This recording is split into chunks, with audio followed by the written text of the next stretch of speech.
Shalom, listen up, listen up. Somebody misplaced their phone. It's an LG silver phone. LG, this is you? All right, hold on. Obadiah, get the sister her phone. All right. Shalom.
All right, Israel, settle down, settle down.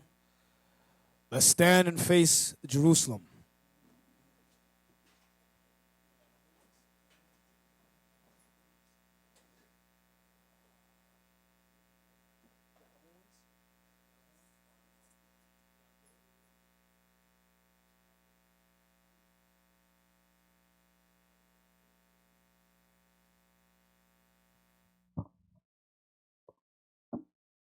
Men of Israel, blow trumpets.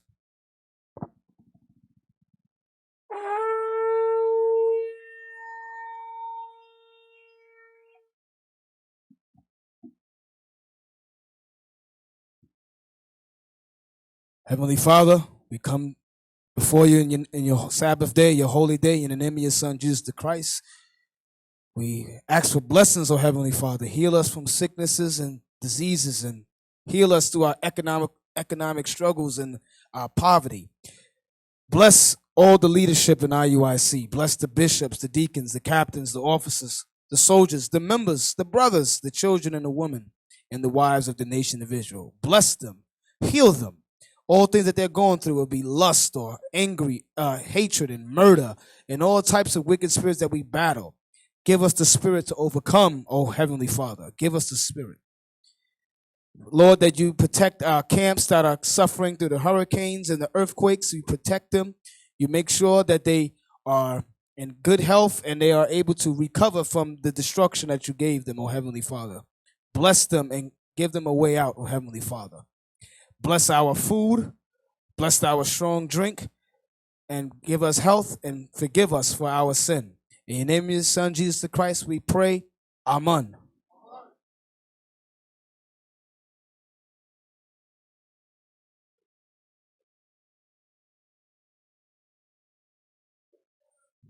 Men of Israel, sons of God, patient saints, sons of God, hand salute.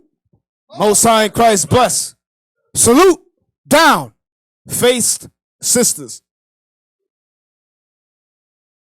To the mothers, to the daughters, to the sisters, to the mothers of the nation of Israel, the daughters of Sarah, we say shalom. Most High in Christ bless.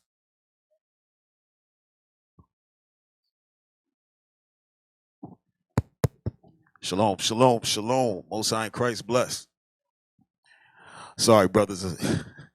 I know I made y'all go off on a salute. You good? All right.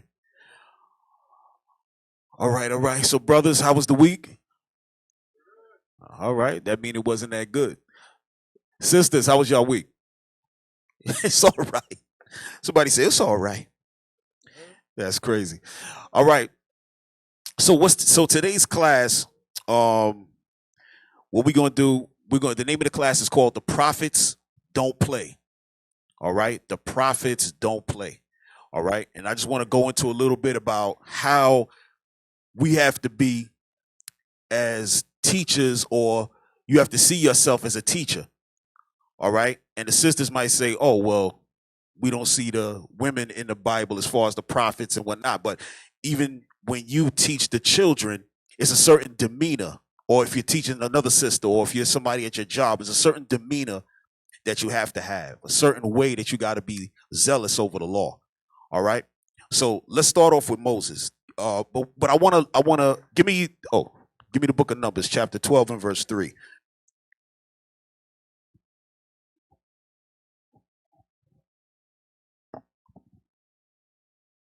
The book of Numbers, chapter 12 and verse 3. Now the man Moses was very meek, above all the men which were upon the face of the earth. Right. So Scripture says now that the man Moses was very meek above all the men of the face of the earth. What does meek mean? Bro, what's your name? Your hand went up first. All right, shalom, brother. Mac, hey, what's going on? What does meek mean? Humble. Okay, that's good. Anybody else? Bruh, what's your name again, bro? Zion? Yes, sir. Very good. Obedient to the laws, right? So we got, what my brother said? Mac. Humble. Obedient to the laws, right? Bro, you got the officer, can you pull up the word meek? I want to show you. You can? Oh, sorry. Okay. He's still working. Let me show y'all something real quick. Hold on, let me show y'all something. Meek, M-E-E-K. I want y'all to see something. Because remember, it said Moses was the most meek man on the earth. We're going to get into that. Bro, read meek. Read that real quick. It says meek. Oh, there you go. Quiet, gentle, and easily imposed on. Submissive. Right. So that sounds soft, right? That sounds like a soft person. Read the next part, bro. Which is synonyms. It says synonyms. Submissive. Yielding. Obedient. Come on. Compliant. Tame. Right. Biddable. Tractable.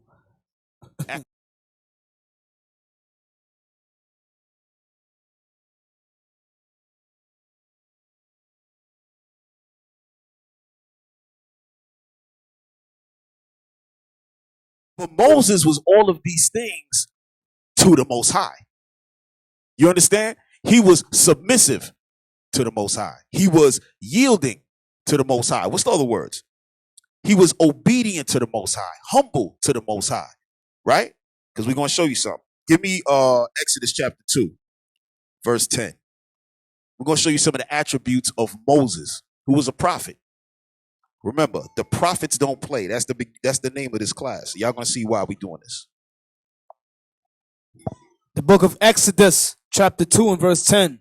And the child grew, and she brought him unto Pharaoh's daughter.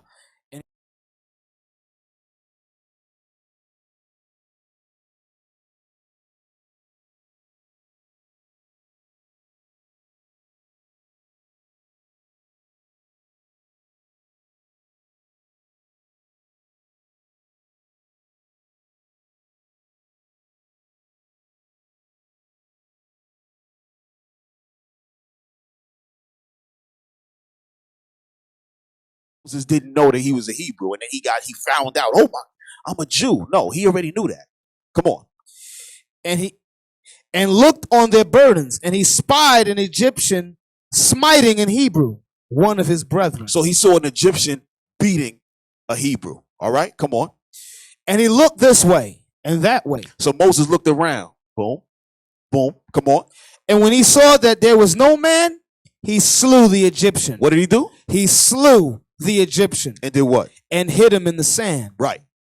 So now Moses, knowing that was his brother, he grew up an Egyptian. Understand that. But now he sees his brother getting touched. He went over there and put him to death and then buried the body. Why am I telling you this? Do I want you to kill somebody and bury a body? No, I don't want you to do that. I want you to as we go through these scriptures, I want you to see how the Most High worked with that. All right?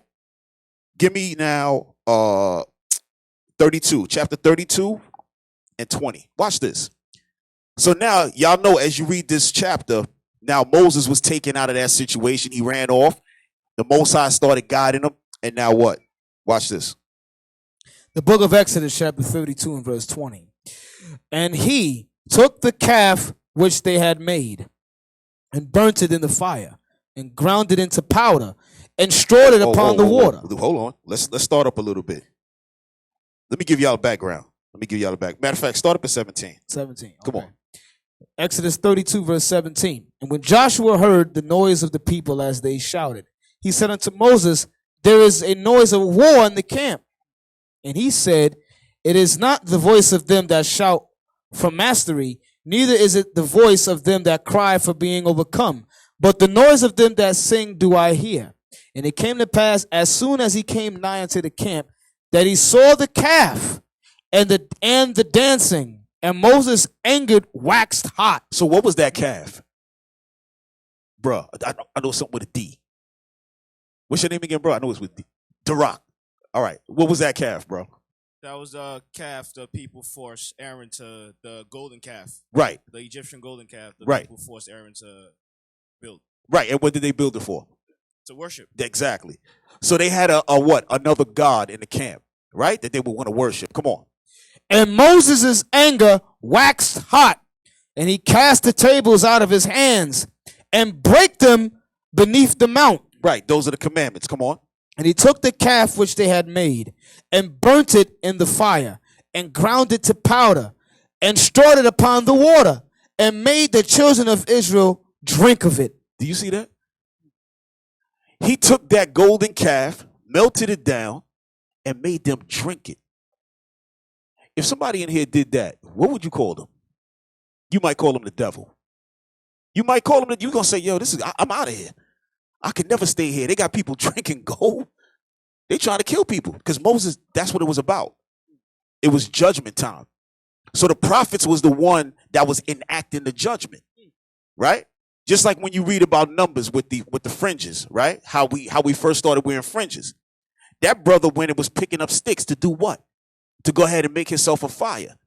He wanted to do his own thing. So what the brothers did, they took him, they put him in the jail. They said, what are we going to do with him? Say, yo, put that man to death. Who you think did it? The people. The prophet said, Moses said, put that man to death. You understand? Why am I bringing up all of this? Y'all going to see where we're going. Y'all going to see where we're going. Give me Numbers 25. Watch this. All right. There's many examples of this in the Bible. I want you, and it's here for a reason. Okay, it's here for a reason. Give me Numbers 25 and let's go start at verse 1. Verse 1. Numbers chapter 25 and verse 1. Wait. I forgot the most important part. What law? I gave it to y'all already, but what law was Moses upholding? Bro, what's your name? Brother Zafan, he was upholding the law of animal sacrifice. No, he was not. This brother here. No, I called you when you were ready. Yes, sir. I got you. No, I got you already too. Let me get the spiritual hands. My brother here with the green shirt. Yes, you. What's your name again, bro? Yamagar? All right, that's a good name. You hear that? Yamagar. Sound tough. He was upholding the law of you shall not have no gods above me. Right. And also don't make any images and worship them. Exactly. Right. Okay. So that was what? That was called law enforcement. That's where you get the term law enforcement. That's what was going on here. I want y'all to see that. That was called law enforcement. Now I want y'all to tell me, when we read this now, I want somebody else to tell me what law was being enforced here. Come on.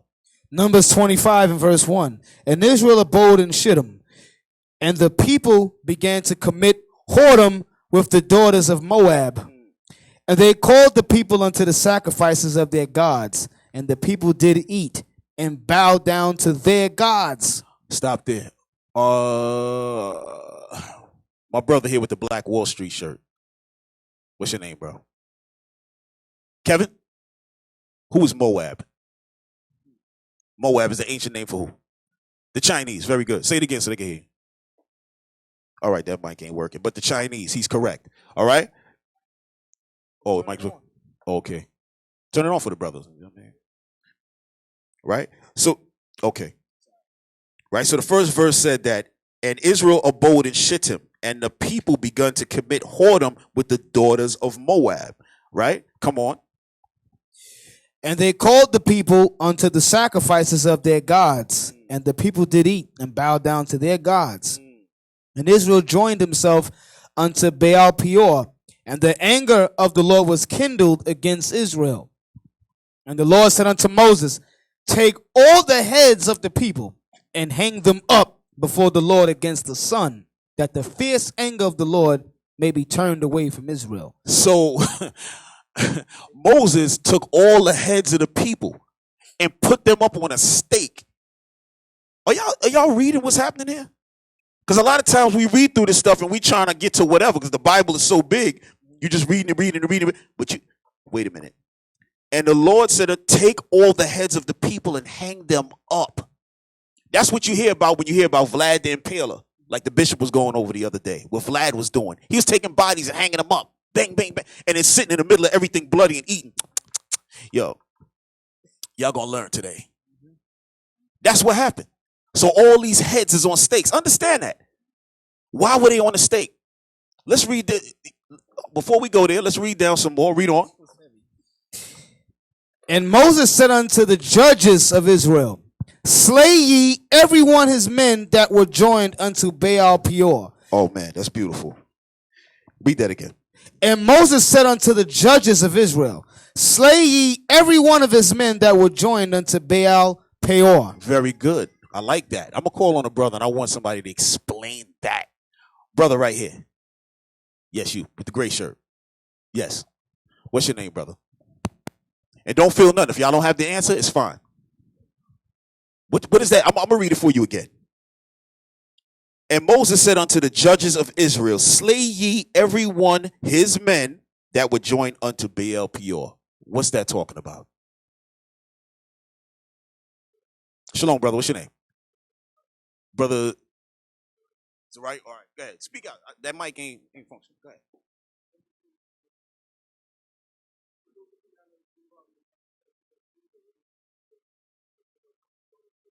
Okay. Good. Excellent. Now I want the part that says, Moses said unto the judges of Israel, slay ye every one his men. What is that? What is that?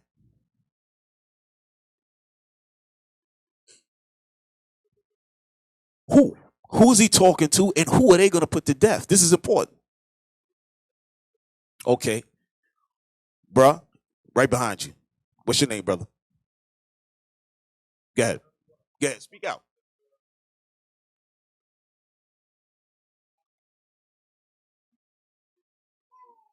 Very good. Very good. So like today, right? In IUIC, we have officers, we have captains, right? Now, those of you that's not in the ranks, y'all don't know how the structure works. But over a top officer will have all these men underneath him. All of these men underneath him. So what Moses said was, Officer Leon, every man under you who was partaking, put them to death. You think Leon was gonna go to Moses? Well, bro, I don't know. These are good. I know his wife. I know his kid. Yo, put that man to death. This was going on. This was going on. So the Most High is waiting for us to do what? Handle the business. Go ahead, bro. And you know what's crazy? Like he said, I could have known them. We could have been close, personal feelings to the side, and cut his head off, and his head be bleeding and all that on the side. You got to get it done. Yeah, ASAP. No conversation. And that was your brother. Y'all came up together and everything, but for whatever reason, he felt like he wanted to break that commandment. But notice the reason we have to bring these scriptures out is to show you how heavy your job is as you start to grow in the truth. You're accountable to other people. They're accountable to you. So when something happens, we go to the man who's supposed to be counseling that man. Why did that man do that, brother? Were you not dealing with him? Well, I was, but a couple of times I was sick. I couldn't talk to him. Nobody want to hear that. We don't want to hear you. We don't want to hear it. We want to know why that man was out of order. We need answers. All right? This is why I'm giving y'all this now to bring you up to date. Let's move on. That was just Moses. It's plenty more. Matter of fact, keep reading. There's a good one coming. And behold, one of the children of Israel came and brought unto his brethren a Midianitish woman in the sight of Moses, and in the sight of all the congregation of the children of Israel, who were weeping before the door of the tabernacle of the congregation. And when Phinehas, the son of Eleazar, the son of Aaron the priest, saw it, he rose up from among the congregation and took a javelin in his hand. Right. So he saw this Midianitish woman. She was not an Israelite. And they were bringing her, they said in the sight, meaning they didn't have no fit. Like, yo, they got this foreigner, this strange woman from another people, and they bringing her in like, oh yeah, this is my thing right here. Read on. Right. They bring the snow bunny through the hood, and everybody looking like, oh yeah. Or sometimes the sister might come through with what they call the boys, what they call the white cats. They just call them a white boy. They don't call them no bunny or nothing like that. Snow rabbit. Right? And they come through with him, and they looking around trying to act stupid like him, like they don't see nobody. Like, oh, and look at the architecture here in Harlem. No. You ain't looking at no architecture. You don't want to look in our face. But we looking right at you, sis. We looking at you with the jackrabbit. Right? Yep. And they coming through crazy. Read on. He rose up from among the congregation and took a javelin in his hand. And he went after the man of Israel into the tent and thrust both of them through. The man of Israel and the woman through her belly. I want y'all to, let's get, we got to get visual when we read in these scriptures, right? He went after the man of Israel into the tent and thrust both of them through. The man of Israel and the woman through her belly. What was going on in that tent? Obadiah.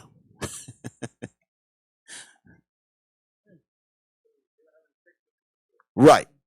They were laying with each other. This is why I said through her belly, letting you know that he put it right through the brother's back and through her in the midst of the action. So he saw them. He said, oh, yeah? Yo, they really going to bring that through right now? This one? Okay. He went and got the javelin and waited. Remember, when we read in the scriptures, it's over the period of time. So he watched that. He grabbed the javelin, went right into the tent while this guy was feeling comfortable with Snow Bunny. Well, but she wasn't no Snow Bunny. Midianite, that's African. Huh? Ishmael area. And put it right through them. Put him to death. Why? Because the brother brought out the law earlier, right? That what? Deuteronomy 7:3. Let's read that. The heads was on the head. Right. And the heads was already up. He didn't get the picture. For some reason, he saw all them heads and was like, oh, I wonder what they did. He didn't put it together. He ain't put it together. Let's get the law. Some new brothers and sisters, y'all might not know this law. Y'all might not know that the Most High is against interracial marriage. He doesn't like it. He hates it. It's for a reason. Come on. Deuteronomy 7:3. Neither shalt thou make marriages with them. Thy daughter thou shalt not give unto his son, nor his daughter shalt thou take unto thy son. For they will turn away thy son from following me, that they may serve other gods. Was that not going on here? That's exactly what was going on. As soon as they got with these women of the other nations, these men started to do what? Worship their gods. That's what they're going to do. That's what y'all going to, I'm going to say that's what y'all going to do if you want to get with a woman of other. You're going to bend. You have to bend. She ain't no Israelite, so you can't tell her, oh yeah, I'm an Israelite and this, that. Israelite, what's that about? In today's age, she's just going to go online and, oh, damn. They don't like white people? So why you with me? Nah, that's them. We different. You understand? Y'all got to be very mindful. It's a reason why the Most High put these scriptures in here. He never said, don't go with the Edomite woman because she's ugly. Did he say that? Did the scripture say that? Don't go with the Moabite woman because she's ugly. Don't go with the Edomite man because they're ugly. The scriptures never said that. It said, don't go with them because they're going to pull you away from me. Don't get emotional and, oh, he's so cute. She's so pretty. Man, she's got a big one for a white girl. No, serious. Because this is all the stuff you hear. Yep. She got a black girl's body. Right. All type of foolishness. Man, she's Chinese, but she kind of thick though. No. The Lord didn't mention none of that. He know you're going to see all of that. He said, I don't care what. Yeah, I made some of them pretty, some of them ugly, just like y'all. But guess what? Right? But guess what? Don't touch. I give you all of this. I give you all the tribes. What are you touching them for? But we always got to learn the hard way. You know what I mean? We must. Go to 1 Samuel. Watch this, y'all.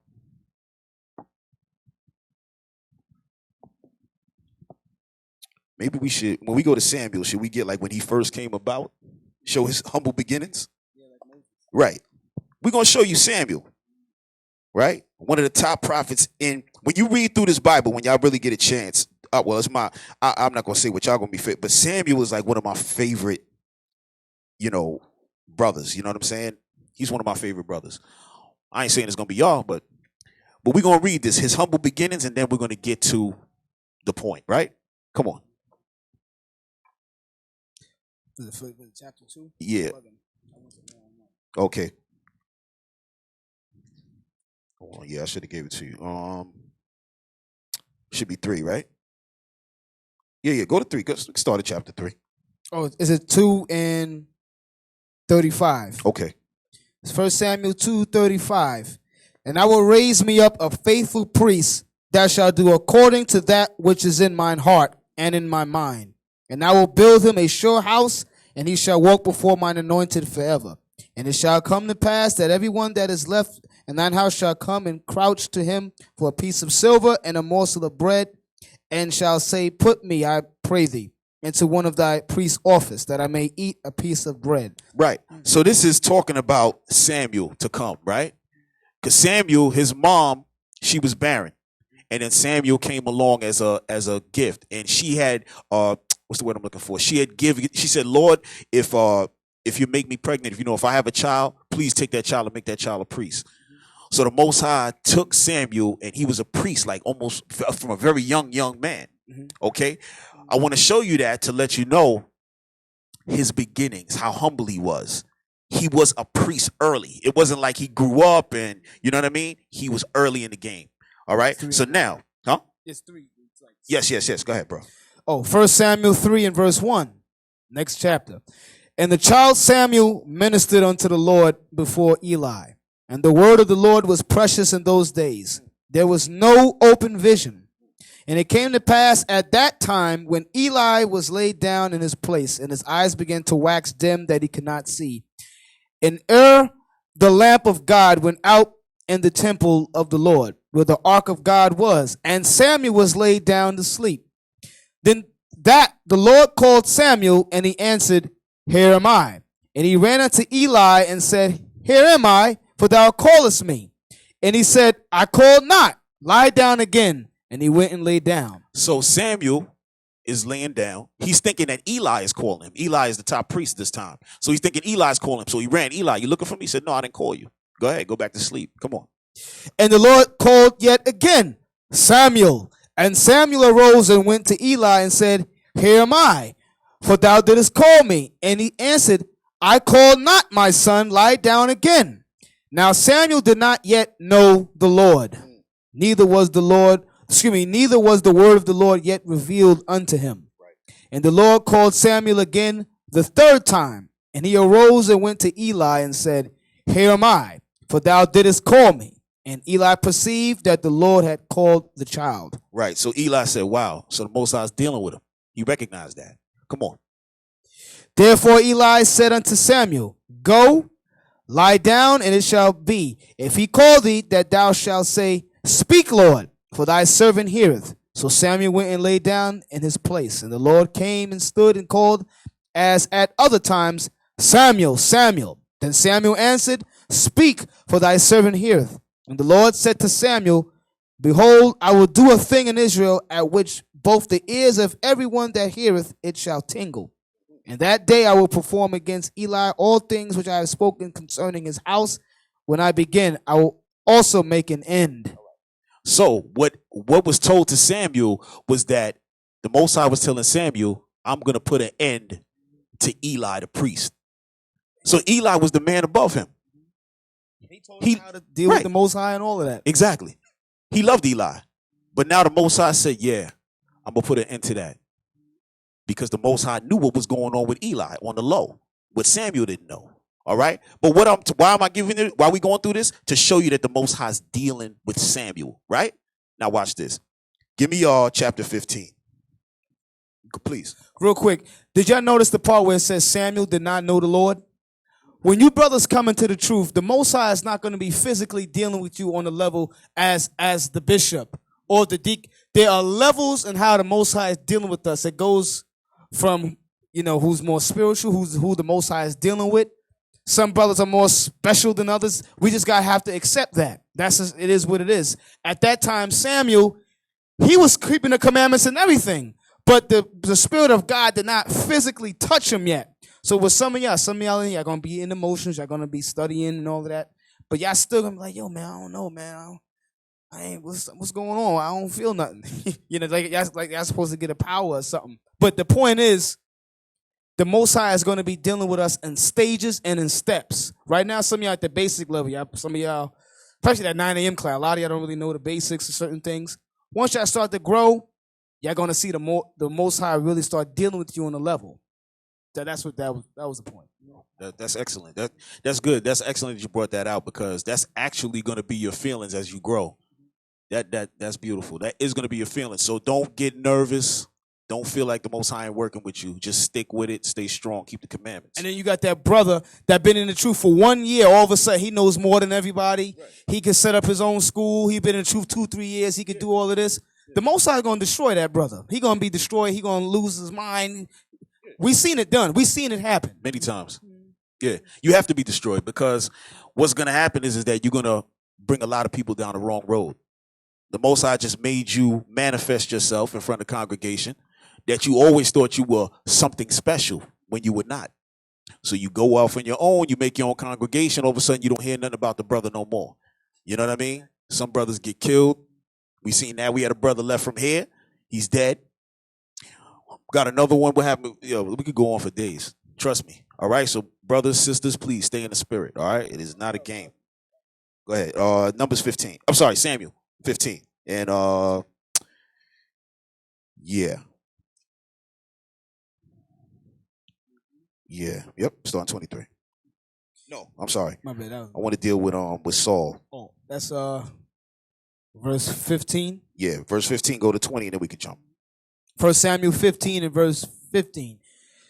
And Saul said, they have brought them from the Amalekites, for the people spared the best of the sheep and of the oxen to sacrifice unto the Lord thy God, and the rest we have utterly destroyed. So just to give y'all some background, when y'all read this alone, right, go back and read these chapters. Saul was told, go and fight against the Amalek, right? Y'all know who Amalek is, right? Okay, so he said, go fight against Amalek, and kill everything. The men, the women, children, livestock, everything must go.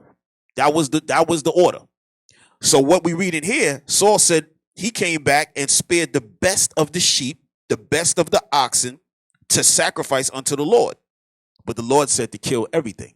But he said he saved some good stuff. Read on. Then Samuel said unto Saul, Stay, and I will tell thee what the Lord hath said to me this night. And he said unto him, Say on. And Samuel said, When thou wast little in thine own sight, was thou not made the head of the tribes of Israel? And the Lord anointed thee king over Israel? And the Lord sent thee on a journey and said, Go and utterly destroy the sinners, the Amalekites, and fight against them until they be consumed. Right. So he says, Saul, when you were nobody, when you didn't even think you were somebody, the Most High put you up as king. Then the Most High told you to do X, Y, and Z. Come on. Wherefore, then didst thou not obey the voice of the Lord, but didst fly upon the spoil, and did evil in the sight of the Lord. Basically, he said, why didn't you listen to what the Most High told you? He's the one that put you in that position. So why are you getting your own thoughts now? You don't know how to run nothing. The Most High is telling you how to do this, but you're going against it. Read on. And Saul said unto Samuel, Yea, I have obeyed the voice of the Lord, and have gone the way which the Lord sent me, and have brought Agag, the king of Amalek, and have utterly destroyed the Amalekites. But the people took of the spoil, sheep and oxen, the chief of the things which should have been utterly destroyed, to sacrifice unto the Lord thy God in Gilgal. So now Saul is saying, I did everything that I was supposed to do. I brought the king back, but the people, his soldiers, they took spoils. But what's supposed to be done at that point? If we just talked about it earlier, if you have men underneath you, are you not responsible for their movement? So when he saw them doing X, Y, and Z, what should have been done? Right, he's supposed to tell them, kill all that. Right? Read on. But verse 22, and Samuel said, Hath the Lord as great delight in burnt offerings and sacrifices as in obeying the voice of the Lord? Behold, to obey is better than sacrifice, and to hearken than the fat of rams. Right. So if you want to give money to the body, let's say, are you going to rob a bank just so you can give IUIC $20,000 donation? Does that make any sense? The Lord wants you to obey the commandments more than he needs your money. This is what he's telling them. He don't need no sacrifice from you. He needs you to be obedient. That's what the scriptures are saying. Come on. For rebellion is as the sin of witchcraft, and stubbornness is as iniquity and idolatry. Because thou hast rejected the word of the Lord, he hath also rejected thee from being king. So right there on that spot, when he made that decision, the Most High said, I'm done with him. But he was still the king. But the Most High was done with him already. You understand?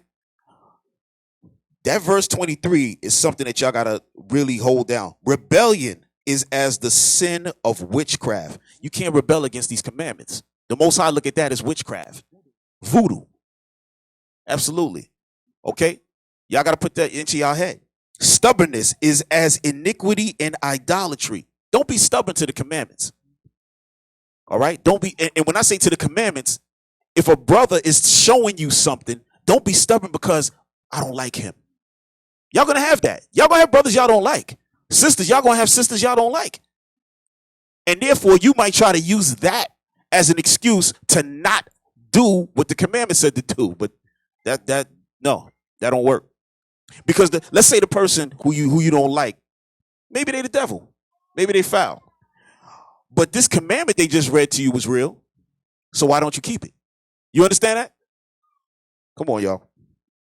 Y'all good? All right. Come on. Let's go down further. Read on. And Saul said unto Samuel, I have sinned, for I have transgressed the commandment of the Lord and thy words, because I feared the people and obeyed their voice. So Saul showed that he was scared. He had fear of his own people, right? That he was in command of. Bro, let's jump. Give me that in what's that? Second Timothy's 1:7. You know what I want? Watch this, y'all. The Most High put y'all over something. Don't be fearful in rulership. Okay? That doesn't mean you're going to treat the people like animals, but this was a clear-cut situation. Come on, you got what I want? Do I got the right scripture? Yeah. 2 Timothy chapter 1 and verse 7. For God hath not given us the spirit of fear. So where's that spirit of fear coming from? Where is that coming from? Somebody talk to me. I know you got it. Let me get this brother here. Right there. Yes. No. Right behind him. This brother. I'll ask you the question. Yeah, stand up, bro. What's your name? Luther. Huh? Luther. Luther? Sure. Luther. Okay. Well, I'm going to read this to you. I just want you to tell me what this means. All right? Come on. For God hath not given us the spirit of fear. For God has not given us the spirit of fear. We are strong men, so So- we're not supposed to be afraid. Huh? We are strong men, so we're not supposed to be afraid. Okay. But if God didn't give us the spirit of fear, where's it coming from? Where's that fear coming from? The devil. Right. Satan. You understand? Is that what you said? Yep. Okay, good. What you got for me, bro? Shalom. Shalom, bro. Julio. It falls into idolatry because you worrying about what other people thinks about you. Therefore, you want people to worship you as Exactly. opposed to God. That's exactly the point.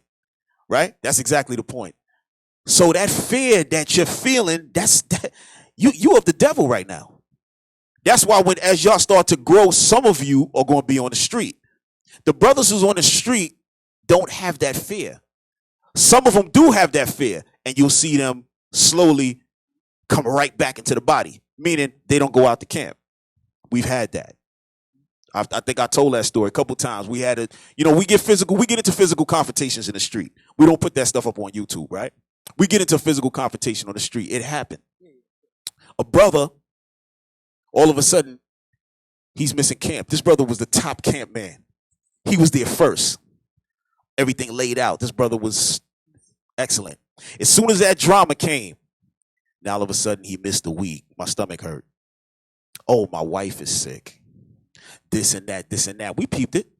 We saw what it was, but you don't just jump on a brother. You say, give him some time. Maybe he's not used to this type of action.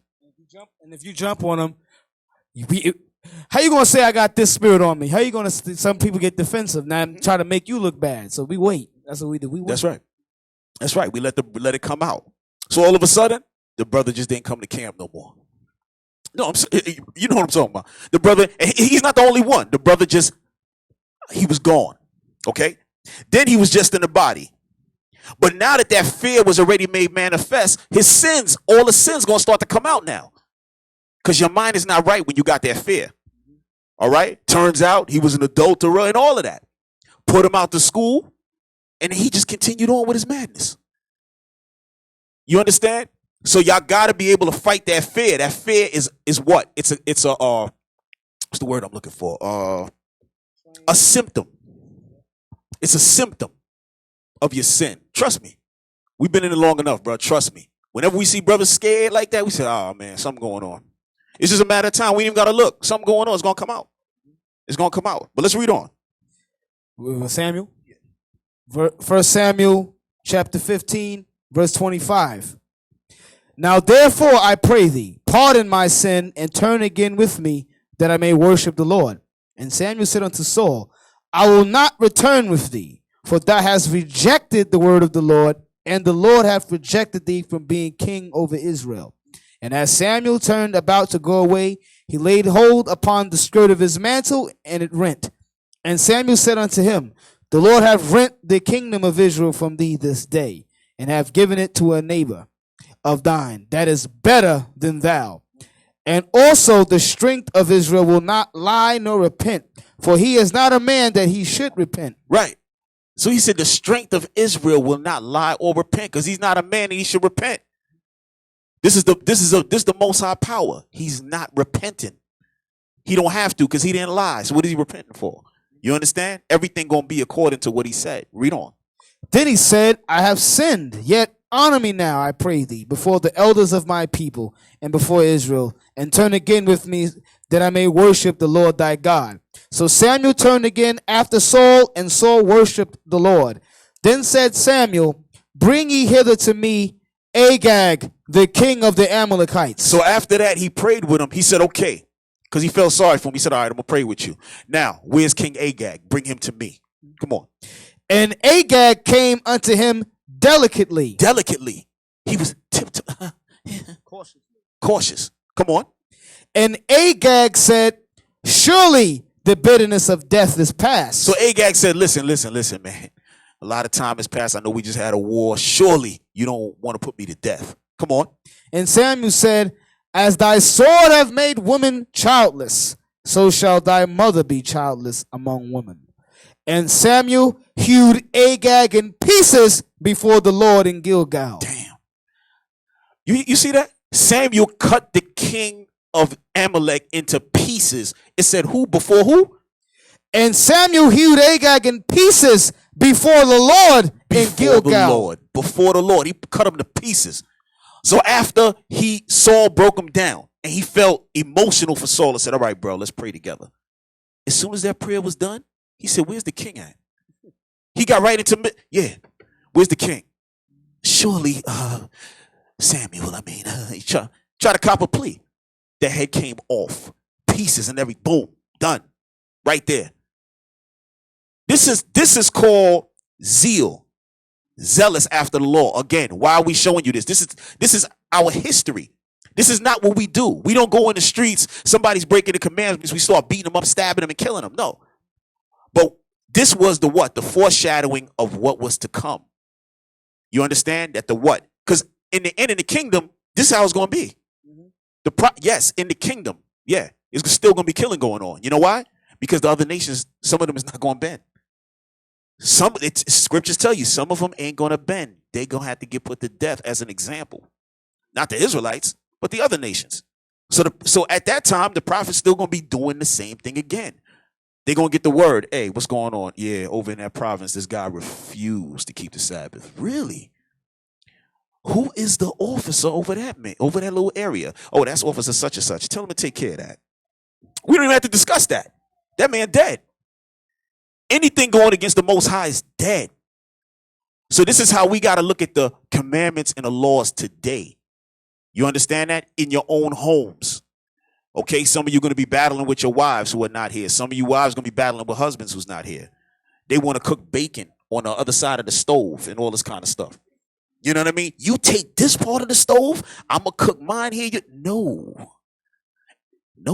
You sisters, you got to be more careful because, again, you have to attack it differently. Okay? You can't just go in there and start trying to raise up over your husband because that's not what the Bible says. So y'all got to take it a little bit different. But you men, don't let us find out that y'all wives is home cooking pork on one side of the stove, bro. Now, we're going to have a conversation with you. Or some of y'all have wives of the other nations. Some of y'all got wives of the other nations and y'all afraid to put them away because y'all got a family together and all of that. That situation is in the book of Ezra where that happened. And the Most High gave that family or whoever the families that was in that time to get it right. So it is going to take time. But if you've been here 1 year, 2, 3 years, and it's still not changing, we can't roll with you like that. Right. We can't bring that. We had a brother like that. The brother would come every week. I love that brother. You know what I mean? And it was funny because this one particular day he comes in, and I was saying to myself, I said, damn, I never really got a chance to chop it up with that brother because we always moving and shaking. And just as before I was going to say something, another officer said, hey, bro, what's going on with you, man? We never get a chance to talk. I said, wow, that's in the spirit. Because I was just about to say that to him. And he said, yo, what's up with you, man? You married or whatever? He said, yeah, I'm married. He said, oh, sure. How come you never brought your wife? He said, because y'all don't want her here. So we looked around at each other. We was like, what are you talking about? So why would we not want your wife here, bro? Why would you say something like that? Oh, nah, because y'all call her an Edomite. We was like, your wife is Esau? Yeah. I was like, damn, bro. I ain't know that. But I like the brother a lot. So I was trying to get out the room. I'll be honest. I didn't even want to check him because I know how I get. So I was like, you know what, man? Let me get out of here. I can't, man. I don't want to check the brother because he gonna be mad at me, man, when I'm done. So I'm out of here. So as soon as I start to leave the room, brother was like, hey, brother, where you going? Yo, give me Deuteronomy 7. So I'm like, damn. And we start slicing, bro. Talk to him. He just, he couldn't do it. He said, oh, y'all trying to tell me not to love my wife? I said, wow, bro. I said, brother, man, love your wife, man. Do what you got to do. All I'm telling you is, this army right here, we rolling in these commandments. So if you don't want to get rid of her, we ain't got nothing to talk about. I'm talking that because I'm living it. You see what I'm saying? When I came in the truth, I came in with a wife who didn't want to hear. So guess what? That had to go. So I'm not going to sit up here and tell y'all something that I didn't do. I had to take care of many situations, and they got taken care of. Trust it. So when again, it's not something that we're going to come right away and say, hey, bro, oh, your wife is a Moab. So, yeah, if you don't get rid of her tomorrow. No. Take your time. We know how it is. You got a family. It's a lot. The Most High said you got to carry your cross. You sisters, too. It's a lot. But the Most High said what? That he don't give you too much you can handle. Right? Let's get that real quick. Yeah. Is that Corinthians? No, it's James. I think it's James. Yeah, I don't want y'all to don't get afraid. That's why the Lord said, I don't give you the spirit of fear. You're going to have some fear because you got to think about your life. You're going to be like, wow, we did a lot together. We bought this house. It's a lot. But you got to handle it. Okay? That's the same thing in Matthew 19 when the rich man went to Christ and said, what I got to do? Christ said, keep all the commandments. He said, I did that since a youth. What else you want me to do? Okay, sell your stuff and come walk with me. He was like, nah, I can't do that. You just can't do it. Go home and work it out. See how the Most High deal with you. Go home and work it out. And Lord willing, y'all could come to. You got it? All right. Watch this, y'all. This James 10:13? 1 Corinthians, right? Okay, yeah. 1 Corinthians chapter 10 and verse 13. It says, there have no temptation taken you, but such is as common to man. Right. So this is something that all the temptations is common to all men and women. All right, come on.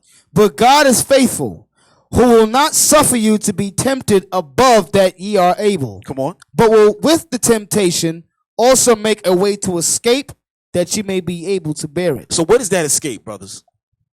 What is that escape that the Lord is going to make that you're able to bear that cross? Because that's what the scripture said. You got to come and bear your cross. Give back to the brother Julio.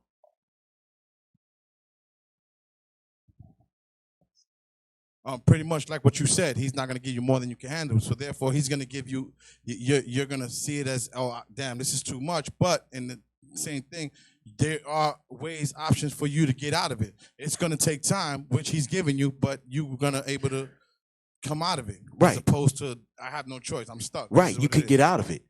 When you leave that woman, yeah, it might hurt you depending on the individual. Some brothers are a little bit more thicker skinned than others or whatever, right? So, yes, it's going to hurt you. But then over time, you're going to say, all right, I had to do that. You're going to feel strong that you did it because of the Most High. You ain't do it because you just want to be wicked and you want another woman. See, that's something different. Y'all ain't had no problems leaving a woman for another woman back. You know what I mean? Oh, she's bad. You know what? Let me start an argument with this one. Y'all was good at that. Now the Most High is saying, listen, I know you like that Chinese girl. Yeah, I know. She's pretty. But guess what? She got to go. She can't come inside here. Y'all got to work it out and get it done. So we're going to tell you. Work it out and get it done. No man here is going to come up to your brother. You got rid of her yet? That ain't going to happen. But after a while, we're going to say, bro, what happened with that situation? Oh, man, still trying to work it out. All right, brother, you're going to have to work it out from home. Because we can't have that here. And you won't get a time, and then we got to cut you loose. And if the brother ain't right, he going to go, what situation you talking about? Like, what situation that we talking about, brother. We just don't want you to put you out there. I have dealt with brothers like that. Yo, what's going with that situation? What situation? I'm like, yo, this dude know what we talking about here. We know brothers like that. We know who you are. Right. Because we got to, yeah, it's going on currently. But that's all right. Because that's not the only sin. Any sin that you're dealing with, you got to take time to get it going. But work on it and get it done. We don't care. It don't matter what it is. The Most High said whether it's what? Homosexuality, lesbianism, you a thief and all of that. Get it going and go hard with the family. Because we trying to build a nation, so that can't be here. That's all it is. It just can't be here. And if it's too much and you're saying, no, I got to stay with this woman or whatever your problem may be, please leave. You have to. If you love your people, leave and let us build. Okay? So come on. Read on, bro. Samuel. Yeah, I want you to go down at 16. Because now we saw Samuel just destroy this man. Kill him. Not just kill him, but cut him up and everything to prove a point. Now watch this. Read from chapter 16, verse 1. 1 Samuel 16, verse 1. And the Lord said unto Samuel, how long wilt thou mourn for Saul, seeing I have rejected him from reigning over Israel? So Samuel was mourning for Saul. He loved him. This is what we're talking about. Y'all gonna love certain brothers, certain sisters. Y'all gonna love them like, damn, man, they do a lot for us, but they not right. They can't get it right. They don't want to, they just don't want to do it. Come on. Fill thine horn with oil, and go. I will send thee to Jesse the Bethlehemite, for I have provided me a king among his sons. Come on. And Samuel said, how can I go? If Saul hear it, he will kill me. The Lord said, take an heifer with thee, and say, I am come to sacrifice to the Lord. And call Jesse to the sacrifice, and I will show thee what thou shalt do. And thou shalt anoint unto me him whom I name unto thee. Now stop right there. In verse 2, he said, how can I go? If Saul hear it, he will kill me. Right? So now the king know, what you going over to see Jesse for? Samuel's not going to lie. You understand that? He probably say, oh yeah, I got to get the new king. I know, straight blunt, straightforward Right. with it. And Yeah, I got to go get the new king. So he said, oh, new king. Oh, yeah, head off. Right? Watch this. Read on. And Samuel did that which the Lord spake, and came to Bethlehem.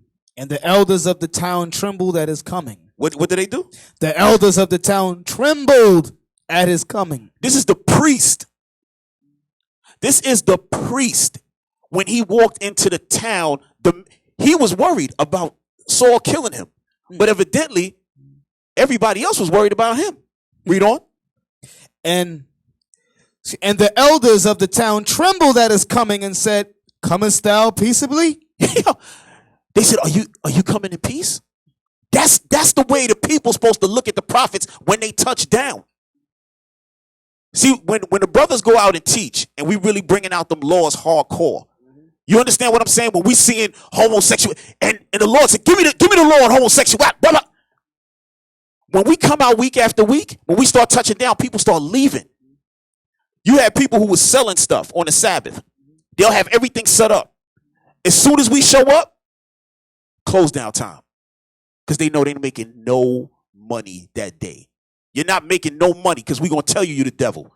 And we telling everybody you the devil.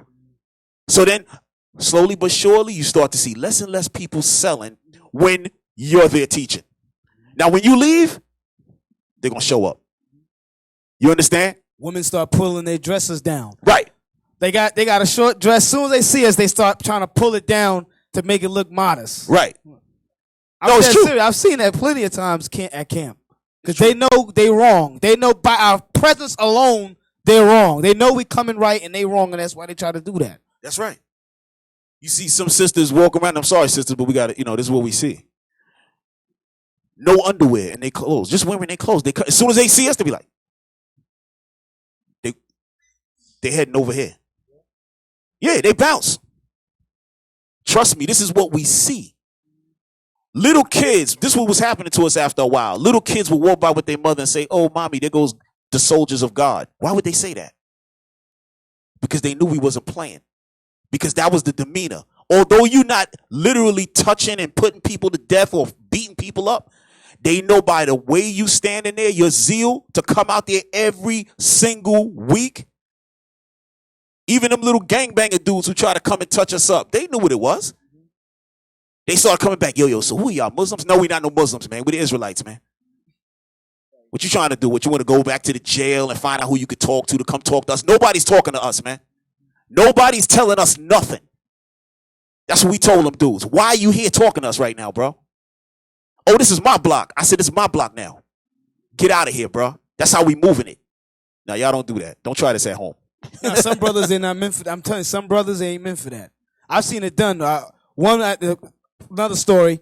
One of the top guys at the camp was told the drug dealer. He said, "Yo, you see these young brothers here? If you touch them, we gonna roll up." That's what he said. He said, "Don't you ever touch our brothers?" The scripture said, "Touch not mine anointed." That's right. You understand? So some brother, if y'all raise up the camp, y'all gonna be in that lifestyle. Especially if you're teaching in Bronx, Manhattan, Queen. We in the hood teaching. We're not teaching in a white man's neighborhood where it's Laffy Daffy and Easy Street.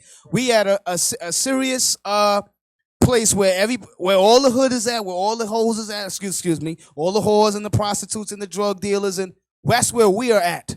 We're not in no the day that wear soft raiment. That we ain't them. We ain't them guys. Right. That's why when they saw Samuel, they got scared because they know. If we mess with Samuel, we're gonna die. That's what they thought in their mind. And it's not to we went out of town. The police came. Somebody called the police or whatever on us. And the cops came over, they said, "Listen, man, we love when you're here." You know how many cities we heard that in? They'll come and say, "We love when you're here," because things are calm. In the wildest areas, you put the prophets in there. And that wildness must end. It has to end right then and there. For those hours we there, they must end. In Virginia, the cop said, "Listen, I got a couple of hellholes I'd like to take you to." I said, "Let's go, bro. Let's go." My people is there.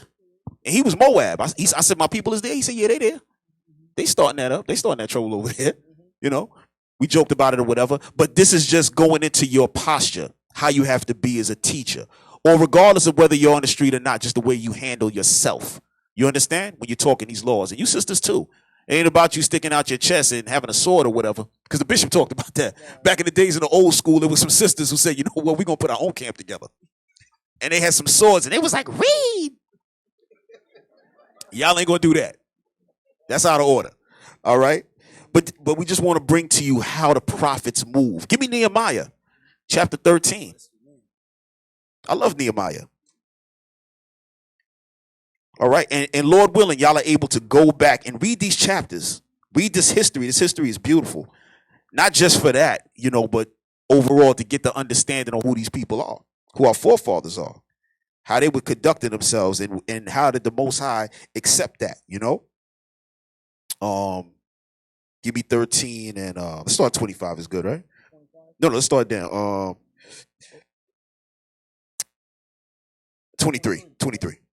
This is the book of Nehemiah, chapter 13, 23. "In those days also saw I Jews that had married wives of Ashdod, Ammon, and of Moab. And their children spake half in the speech of Ashdod, and could not speak in the Jews' language, but according to the language of each people." Right, because what happens? The child is with who most of the time? Mom. So he's going to take on mom's side of the family. You know what I mean? Like most dads here, if y'all are fathers, right? I'm sorry, but y'all not going to get the same love that mommy gets. You just don't. You know what I mean? My kids love me, but it's not the same. I see it.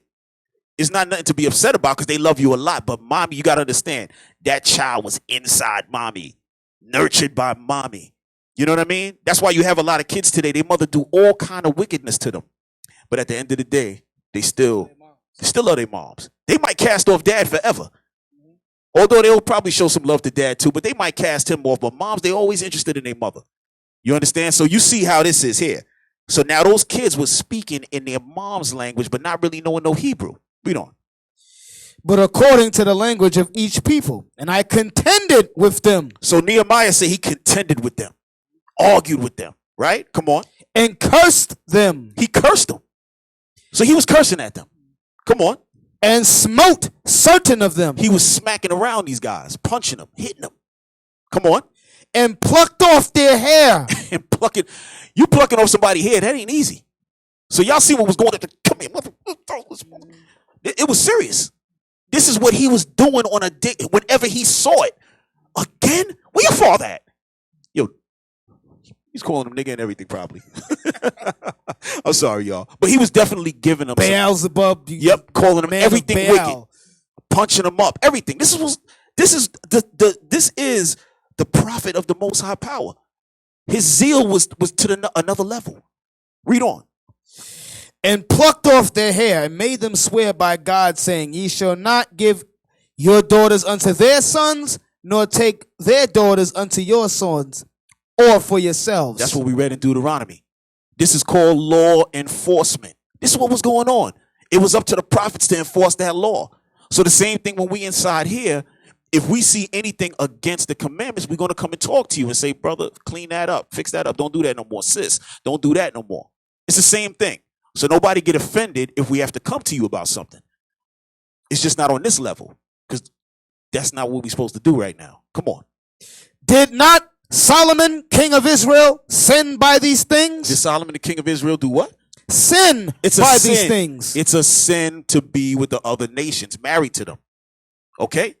Just so we clear, you brothers who have wives of the other nations, you sisters who have husbands, or you might even have children with a man of another nation. And that's a little bit of deeper situation there. And if y'all have that situation, y'all want to talk, probably we'll talk, right? But if y'all dealing with a man of another nation, y'all got to get rid of that man.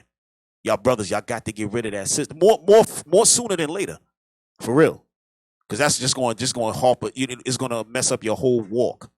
You got something? Yeah, I just wanted to say, during this time of Nehemiah, we just came out of we were still in Persian captivity. When Cyrus, when he gave us liberty to rebuild the temple, Ezra was holding it down, Zerubbabel, Haggai, who else? There was Zechariah, Malachi, all them dudes. They was all around the same time. Nehemiah came a little later. So God gave us liberty to build the temple back up and try to get our lives together. Guess what we did? We started dealing with the other nations. So now, if we do that, now we're going backwards again. And that's why Nehemiah got mad. He's like, yo, we just got liberty from captivity to build our temple. Now you want to deal with Chinese girls? Moab is Ashdod is the Hamites. We started dealing with them. So that's why Nehemiah was punching brothers in the face and the chest and all of that. Open chest season. He was just giving brothers the work. And he had boys with him too. Nehemiah had a crew. Hey, no. That's heavy. That's heavy. Because when you read in verse, I think it's chapter 8, when they talk about all the brothers who was teaching, like many of y'all might not know. Let me ask y'all a question. No. Do y'all know why we stand out there and teach the way we teach, with a reader, with a couple of readers and a teacher and brothers flanked? Do you know why that goes on? Right. Because when I first came to the truth, I thought it was just something that brothers just, hooked up for a style. You know what I mean? Got some brothers, got some security. I see them brothers there. They look like they could fight probably. I don't know. I'm thinking that's what it is. No. Watch this. Let's get chapter 8. All right? This is why we do what we do, right? When the officer said that he had his boys with him, I'm going to show you. Go ahead. Nehemiah chapter 8 and verse 9. No, start up a little bit. Oh, verse 7. Come on. 6. And Ezra blessed the Lord and the great God, and all the people answered, Amen, Amen, with lifting up their hands, and they bowed their heads and worshiped the Lord with their faces to the ground. Also Jeshua and Bani. Hold on 1 second. So you have Ezra, who was doing what? He was doing the teaching. Come on. Also Jeshua and Bani, and Sherebiah, Jemim, Akub, Shabbathai, right. Ohijah, Messiah, Kalida, Azariah, Jozabad, Hanan, Peliah, and the Levites caused the people to understand the law, and the people stood in their place. So these were all the men that were teaching. So Ezra was there, and he was flanked by all those brothers. That's what was going on. So when it was time for him to pass that mic, well, they didn't have the mic, but all right, brother, you go ahead this time, right? Read the next verse. So they read in the book in the law of God distinctly. So it said they read. So that's what was going on. Brother, give me that thing in such and such. Let's teach this law. Give me the scroll and that. Right. That. Give me this. Right. So they went to that scroll, and one brother was reading, and it said what? So they read in the book in the law of God distinctly and gave the sense. And gave the sense, because there was no sense. People didn't know what the word was saying. Just like now, we didn't know what the Bible's saying. Now we learn precept upon precept. This is what was going on here. It said they gave the sense. Now that's when the brother read something. He said, okay, let me show you what that means. Boom, boom, boom, boom. That's why you see brothers the way we do it out there, because this is the way it was always done. Read on. And caused them to to understand the reading. Cause them to understand the reading. So this is what we all have to do coming up. All of y'all. You're going to have different levels of prophets like the officer was bringing out. You got Bishop Nathaniel, right? That's a different level. Okay? Then you're going to have all the way down to the soldier, okay, who's teaching on the street. His level, you might see that soldier and say, man, that brother bringing it out, man, damn. But if the bishop really sit down, like you have little sessions with the bishop, you like, yo, I don't even know what happened just now. I don't know what happened just now. Right. You talking about Deuteronomy 28. I remember we used to be out on the street. We like, yo, we got to, make sure the crowd is hearing us. And we go in and we pulling scriptures. Blah, blah, blah. We going crazy. Oh, give me this. The bishop come out there and be like, all right, give me Deuteronomy 28. Now, brothers try to stay away from Deuteronomy 28 because it seemed like something you always go over. The bishop had like 50 people surrounding him with Deuteronomy 28. That's the first time. I was in the truth maybe about 2 years at that time. That was the first time I realized that this is a spiritual walk. You understand that? It took me 2 years to see that this is spiritual. 2. When I saw that, I said, wait a minute. This is something different is going on here. You saw it in front of your face. I was like, wow, this is another level. That's when I started looking at things differently after that. I started to move different. You understand? So again, like the officer brought out, you're going to have different levels. Just take your time. Right, because I've seen that. I've seen one brother, he had all the precept, the understanding was clear, maybe one person listening to him. Another brother said, let me say something real quick. Came in, crowds. I was like, whoa, but they saying the same thing. It's just that certain spirits gravitate to others differently. You may, sometimes some brothers are doing it for an act or to be seen, vainglory, or for a show. So the most of it, oh, you want to be a vain brother? All right, boom. You're going to get this amount of people listening. But the brother who really sincere, watch this, boom. And you might be a better teacher than that guy. Who knows? But that's what he's saying. That's exact. But that's heavy. That's why we read this. Hold on. Break that down. It's in the church. They don't do that. They'll read the whole thing and say, well, that's the love of God. That's what they do. Right. I've seen it done. Right. No, that's reality. So that's what anybody who's reading these scriptures is supposed to be able to do that. Precept upon precept. Bringing out the law distinctly, clearly, so that we can understand, right? So come on, let's go to 1 Kings chapter 18. Yeah, 1 Kings 18. We'll talk to y'all a little bit about Elijah. Watch this, y'all. And this is all just showing us how the prophets roll and how we should roll, without the violence, of course, right? 18. Let me see. Hold on. What I got. All right. Well, should we start like 21? Because I want to. Yeah. Okay. Start up there. 1 Kings chapter 18 and verse 21. And there's going to be some reading. Y'all stay close. Let's read together. All right. Come on. And Elijah came unto all the people and said, how long halt ye between two opinions? If the Lord be God, follow him. But if Baal, then follow him. And the people answered him not a word. Then said Elijah unto the people, even I only, remain a prophet of the Lord. But Baal's prophets are 450 men. Right. So Elijah said, I'm the last prophet. I'm the last one left. He thought he was.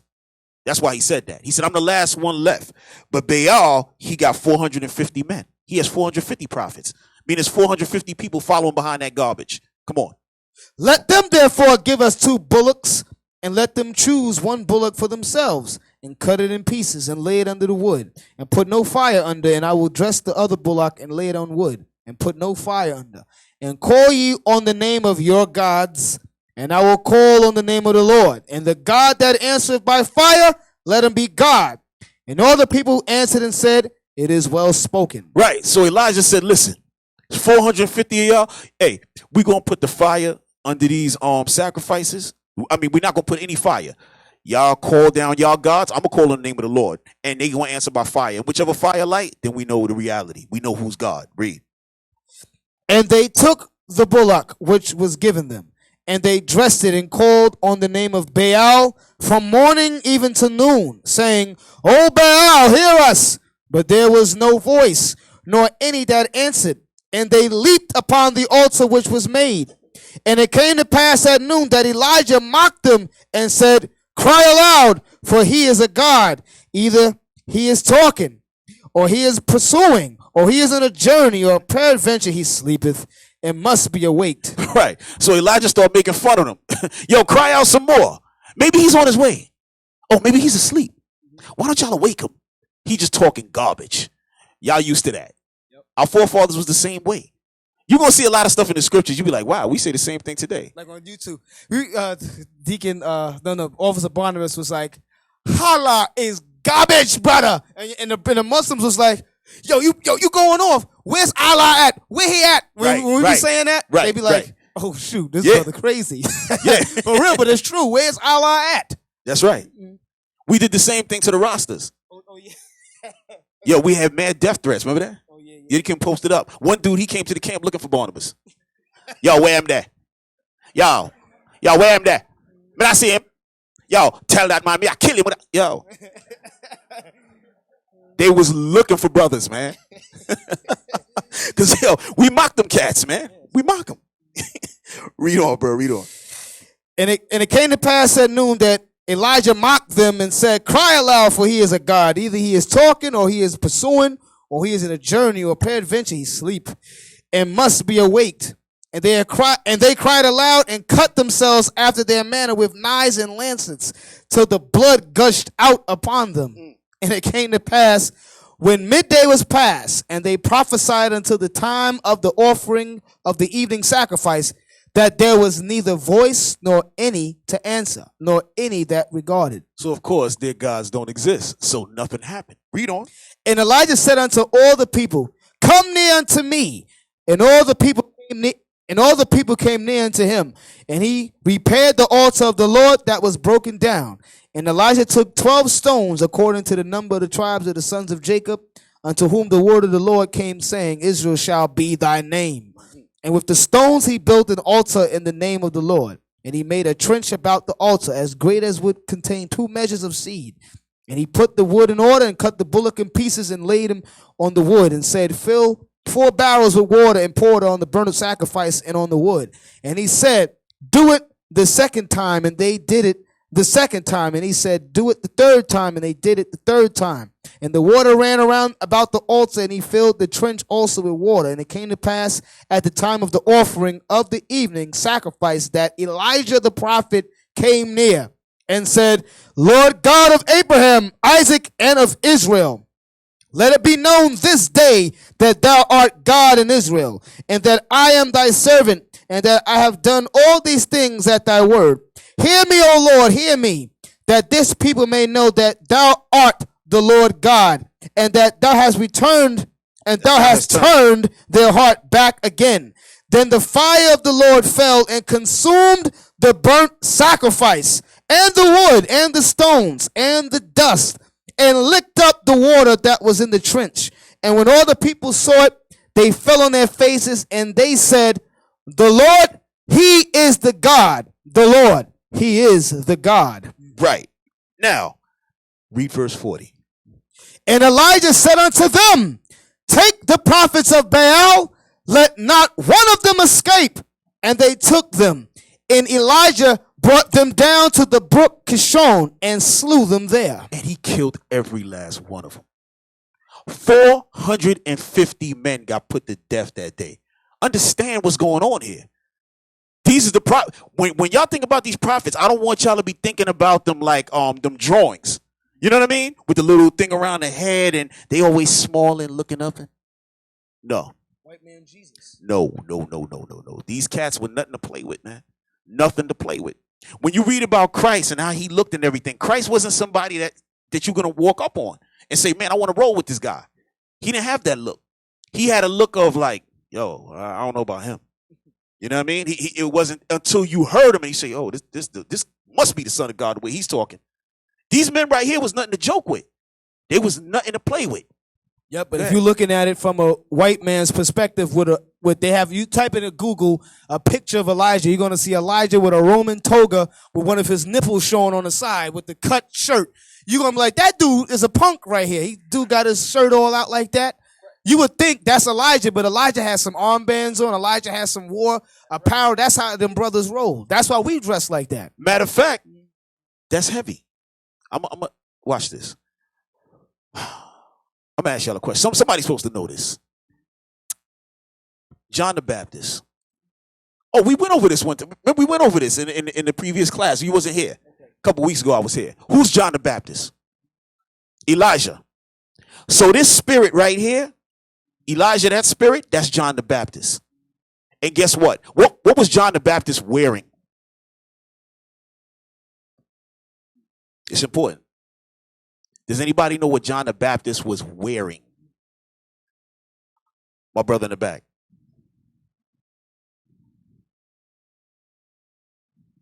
Shalom. Shalom. He was wearing camel hair and he had a leather belt around him. Right. So here you go, this man walking around with a camel head garment with a leather belt. You know what you're looking at, like a barbarian or something like that, man. Somebody just tough as hell. Yep. Right? That was John the Baptist. What was Elijah wearing? Dipping people in water. Right, dipping people in water. Hardcore. Yo, you know your sin? He was like, do you know your sin, brother? Yo, what's your sin, man? Adultery. Get in here. I'm joking. But he wasn't playing. He was not playing. But here's the question. What was Elijah wearing? I actually seen the scripture one day. I couldn't believe it. I can't even remember what it said. I got to get it for y'all. I want y'all to tell me. I'm going to get that thing. I got to get it. I have to get it. Hold on, y'all. Hold on. Let me see. Let me see if I can find it. Just want y'all to see something. Damn.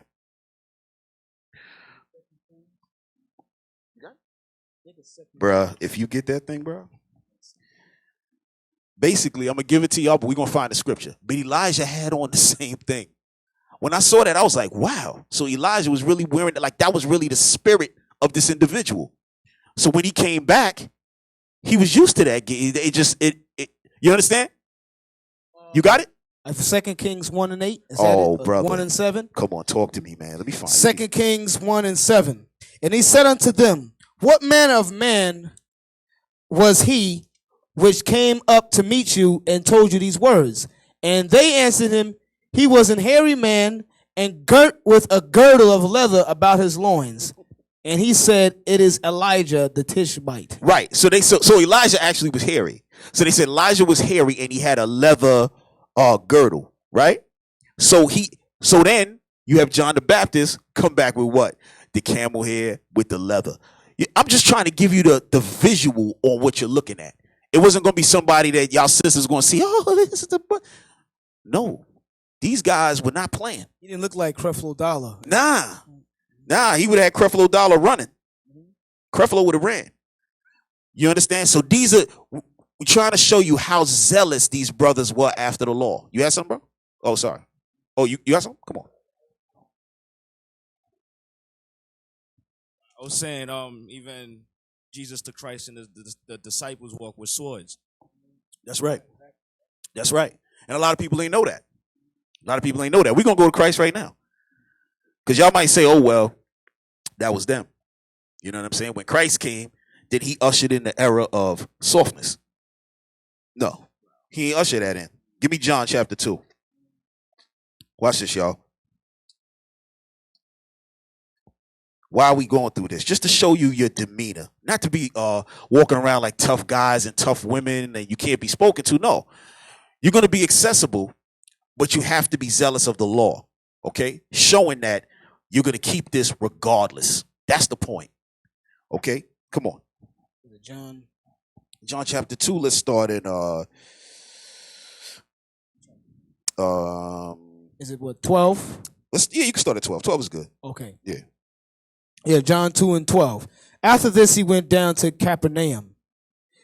He and his mother and his brethren and his disciples, and they continued there not many days.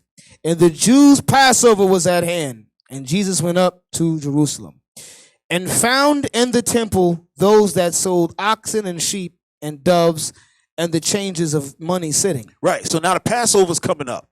He goes and he finds everybody selling and changing money, just doing business. Nobody getting ready for what need to take place. Come on. And when he had made a scourge of small cords. Now, I want to really take time to go through this, right? Read 15, then we're going to go right back. And when he had made a scourge of small cords, he drove them all out of the temple, and the sheep and the oxen, and poured out the changers' money, and overthrew the tables. Right. Now, one time Captain Shem was going through this, and I had never really thought of it until he started going through it. And in 15, when it says, and when he made a scourge of small cords, and he was like, that means Christ was sitting there just winding it up. Just tight. And putting that thing together nice. Yeah, let me get another one. So after he made that scourge now, he's like, all right, let me go in there and take care of this. Then he said he drove them all out. How you think he drove them out? Why you think that he put that scourge together? He was swinging on people. They was catching it. They don't want to put that in the Bible movies. Why do they want to put that in the Bible movies? Because he looked too soft to play the role. He don't look hard enough to do it. Right, because when that gay dude would have been swinging that, you would have just grabbed, give me that.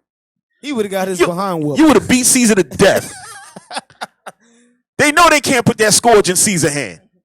But when you put the real Christ in there now, and he come with the scourge, people start, what? Yo, I'm out of here. You start running. Looking like Kimbo Slice. Right, yo, perfect. Y'all know who Kimbo Slice is? The brother passed away a couple years ago, right? For y'all sisters, y'all might not know him, or some brothers who might not know him. Kimbo Slice was a street fighter, a guy that just fought in the streets. And he made his name off of that. And he wound up, making a lot of money doing that. The brother was huge. He was like maybe about 6'3". Nah, he had to be more than that. He had to be about 250, 260. But the dude was built, I'm talking muscles, no fat stuff, just a beast. He just go from town to town. Yeah, beard too. Big beard. All unkept, crazy looking with his hair just looking nuts. So when he walked through the town like, yo, I'm looking for the next fight. Cats come out there, see, they already lost. But they just tough guys anyway, so they went and fought it out, but they got beat to death almost, some of them, right? But Kimbo Slice, that's how he looked. He was a smart guy, because when you read about him, he went to college and everything, but people don't know that. But he looks scary as hell. That's what's coming at you when Christ. That's what's coming at you. So then not only did he get the people out, but what else did he do? The sheep and the oxen. Anybody ever try to push an ox out of somewhere? Have you ever seen an ox in real life? Right. So Christ is with the ox now. Boom, pushing the ox out. This is a different type of man right now. This not no regular dude. This not Caesar Borgia. You understand? He's pushing and swinging on oxen, everything. Everything must go. This is what you have to visualize this. Know how the prophets were moving. Read 16. And he said unto them that sold doves, take these things hence. Make not my father's house an house of merchandise. Right. So that was the zeal.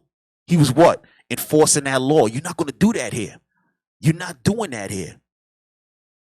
Come on, give me Matthew 15. Now, I was showing you all the physical attributes, right?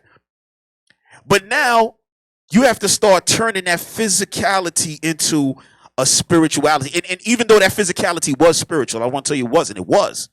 But now we're not able to go and just put hands on people unless somebody's touching us. Okay, that's different. You at camp or whatever, and people come, they want to fight, whatever. We're going to try to diffuse it. But as soon as the hands reach over or something like that, then, it's go time, right? So, but again, we stay far away from that. So why? Because that's what Christ started to teach us. Because he knew we wasn't going to be in our own kingdom anymore. So when you living underneath in captivity like us, we got to be smart. We got to handle things spiritually now. No, we're not in a place for physicality. So watch this. Give me Matthew 15. Watch this. You there, right? Yeah, you know what I want. Matthew 15:21. Then Jesus went thence and departed into the coast of Tyre and Sidon. And behold, a woman of Canaan came out of the same coast and cried unto him, saying, have mercy on me, O Lord, thou son of David. My daughter is grievously vexed with the devil.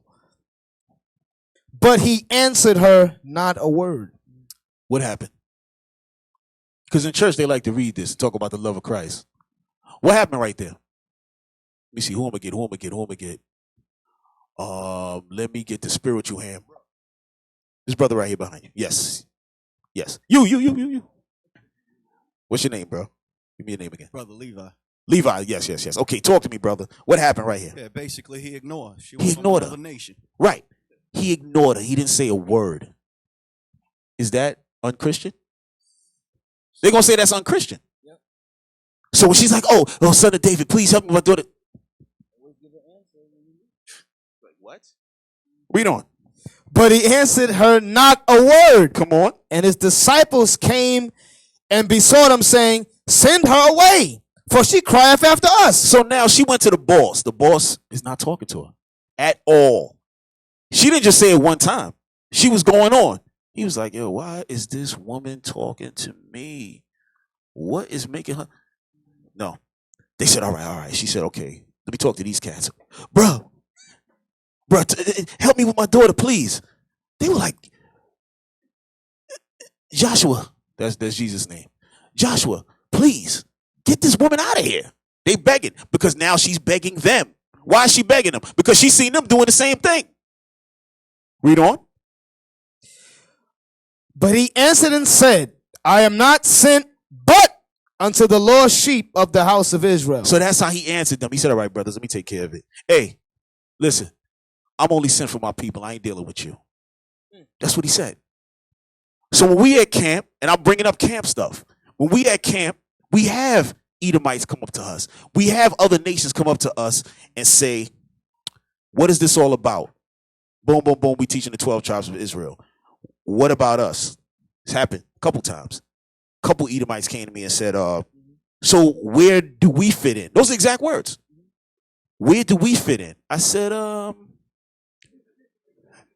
because at this time, we used to be real hardcore. This is some years back. Remember, we were terrible. 2010, 11, Yeah, 12. we were terrible. And then the brothers sat us down and said, listen, y'all gotta get this thing a little smoother. You know what I mean? You going too crazy, you know? So then we started, getting more smoother. So I had to think for a second. Cutting them at the same time, though. I said, where do you fit in? Okay. All right. So I said, what is your nationality? They told me something like British or whatever. I said, do you see any of that here on this sign? They looked. No. I said, okay. So we're not going to be dealing with you today. We're just dealing with the people on this sign. And that kind of sounds harsh to Right. the unknown, to the unlearned. Excuse me. That kind of sounds harsh. Right. But the way you said it is so smooth. So that's what we started doing. We started just dealing with them like that. But how come you guys look like an army? What you going to say to that? You guys look very militant. We look like an army because Ezekiel chapter 37 says the Lord is going to raise up Israel as an army. Oh, thanks. That's it. Now that's how we got to come. You understand? We must come with these scriptures. You have to know them. That's why the Lord said, what? Study to show thyself approved. You can't, the other nations are going, it tells you that they're going to cleave to Israel. They're going to want to be a part of it. One time we were teaching and an Edomite wrote, I never believed this Bible mumbo jumbo in my life. This is the first time that I understand it. And I'm mad that I'm not a part of it. But you got to give him respect for saying that. Funny right there. Oh, man. But that's what I'm trying to, how important your job is. Brothers and sisters, that's why your job is so important, to walk this thing and learn. Because here it is, you got the heathen saying that they never understood it until you taught it. Yep. You know how heavy that is? And they believe it. Remember that KKK dude that said, yeah, these Israelites, these guys are racist, and they have a lot of white people believing it. We got white people believing it? No. They believe it because it's real. You understand? When all these scriptures are coming together, they know the reality. You understand? Also, in the movie Malcolm X, there's a scene where Malcolm X is with the Muslim brothers.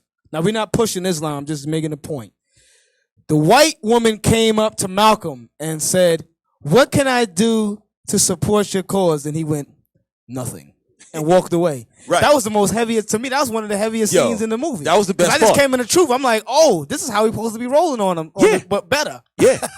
On One- another level. Hey, and we're gonna jump back in. I'm sorry, y'all. We gotta give you just these little anecdotes. I'm gonna get to you, bro. I'm gonna get to you. The Edomite came out to the camp one day. So he probably was studying real good or whatever. He came out and, he was real smooth with it. Yes, I understand that you guys are teaching this, but what do you say on prophecy? I said, what do we say on prophecy? We teach prophecy. No. He wanted to go deep. He wanted to go into Daniel. He wanted to go into Revelation. It's all good. Boom, we sat, got him. But it was like 2 hours. That's called being zealous over the law. Now you're using this sword here.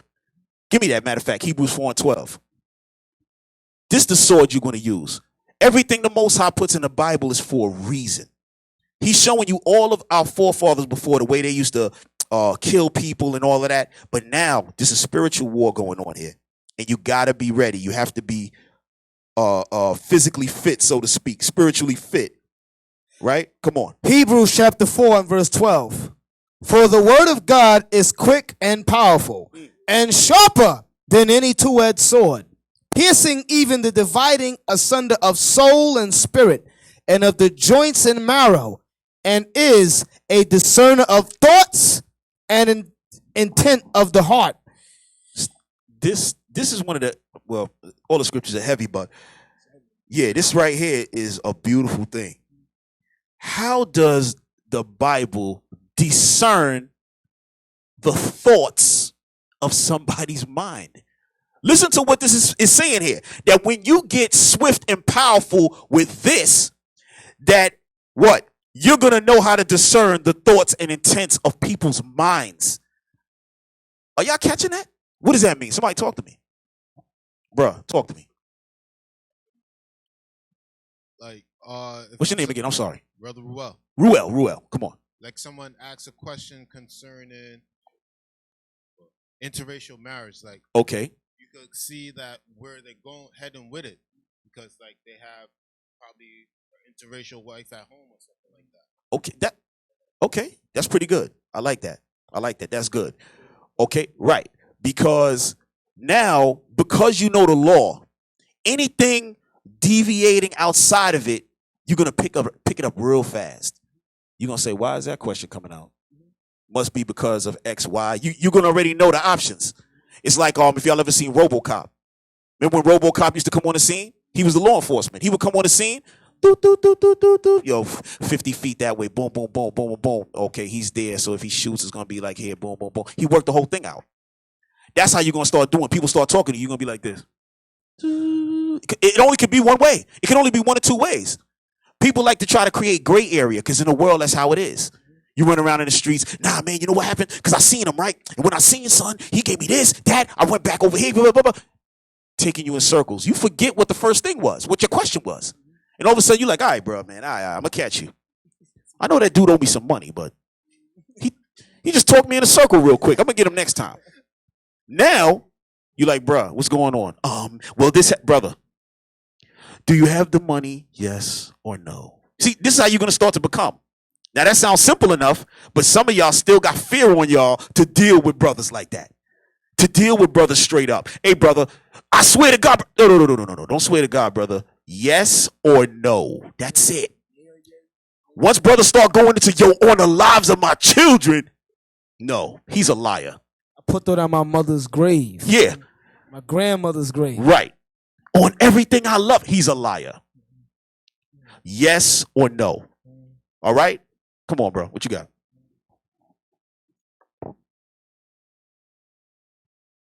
Shalom, Brother Jan. Shalom. Yes, Jan. Even just asking for opinions, like let's say you hit them with a certain scripture or a certain law, and it was like, okay, well, what do you think about it? It doesn't matter what I think. Anything outside of law is dead with. Like John chapter 8, when it came to Christ with the woman that committed adultery. That's and it was perfect. Like, well, what comest thou? Like, what do you think about it? Asking See, Christ tempting. but that's a good scripture right there that you pulled out, and that's good what you're saying. Because in times of judgment, right, that's very important. You have to be on point with your judgment. You can't be a respecter of persons, wishy-washy, all right? Matter of fact, let's get that. Get that thing with John. I'm sorry, in John 8 with Christ. Watch this. I like you brought that out. Y'all gonna see something here. Because this goes into what we're dealing with. Because what? Those prophets that were killing those people, what were they doing? They were doing what? A judgment. A judgment was being made. They weighed what was going on, and they made the judgment based upon the law that was broken and the judgment for that sin, right? So watch this. Go ahead. John chapter 8 and verse 3. And the scribes and Pharisees brought unto him a woman taken in adultery. And when they had set her in the midst, they said unto him, Master, this woman was taken in adultery in the very act. Now Moses in the law commanded us that such should be stoned. But what sayest thou? Right. Why are they bringing this woman to Christ if they know what the law says? It's obviously they trying to get something to come out. Right? Read on. This they said, tempting him that they may have to accuse him. But Jesus stooped down and with his finger wrote on the ground, and though he heard them not. Right. So he was ignoring the foolishness. Because there's an important part that they missed when they spoke to him. We'll bring it back out. Go ahead. So when they continued asking him, he lifted up himself and said unto them, He that is without sin among you, let him first cast a stone at her. And again he stooped down and wrote on the ground. And they which heard it, being convicted by their own conscience, went out one by one, beginning at the eldest, even unto the last. And Jesus was left alone, and the woman standing in the midst. Right. But watch this. Sorry, hold on. Real quick. Go back to verse 4 and 5. Verse 4, they say unto him, Master, this woman was taken in adultery in the very act. Now Moses in the law commanded us that such should be stoned. But what sayest thou? Is that correct? That if the woman is caught in adultery, she should be stoned? Yes. And who else? The man. Where's the man at? Where's the man that was with her? Exactly. He was one of the ones. Yeah, we caught her. That's what he was doing. But he was right there. Christ knew that. That's why he was like this. These cats, man.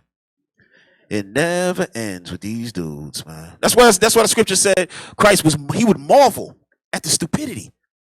And he made the people. And he was like, damn, this is unbelievable. You really coming to me with this foolishness, knowing that he's amongst you. But what? He showed that what? That forgiveness, right? That mercy. He that is without sin, cast that first stone. He could easily said, look, nigga, I know you was laying with her. You and you, both of you, stone him right now. He could have said that. That would have been righteous. But he what? Trying to prove a point.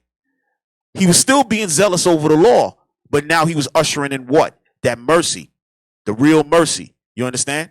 But read on from where you was at. When Jesus had lifted up himself and saw none but the woman, he said unto her, Woman, where are those thine accusers? Hath no man condemned thee? She said, No man, Lord. And Jesus said unto her, Neither do I condemn thee. Go and sin no more.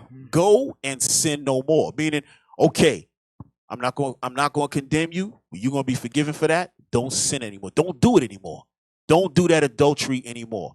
You hear that, brothers and sisters? That stuff that y'all dealing with, you have to stop it. Okay? He gave her the second chance. When in reality, yes, the stoning was appropriate. That would have been the law. But we know that times were changing. They even knew that. That's why they came to him. Or else they would have stoned her right there on the spot and made up a story. You understand? Come on, there's something else I want out of there. All right, now we good there. But I want to deal more into discerning, right? Because we brought out Hebrews 4. Okay, give me Hebrews 5, actually. There's something in there too. All right, we want to deal with discernment. We want to deal with judgment, all right?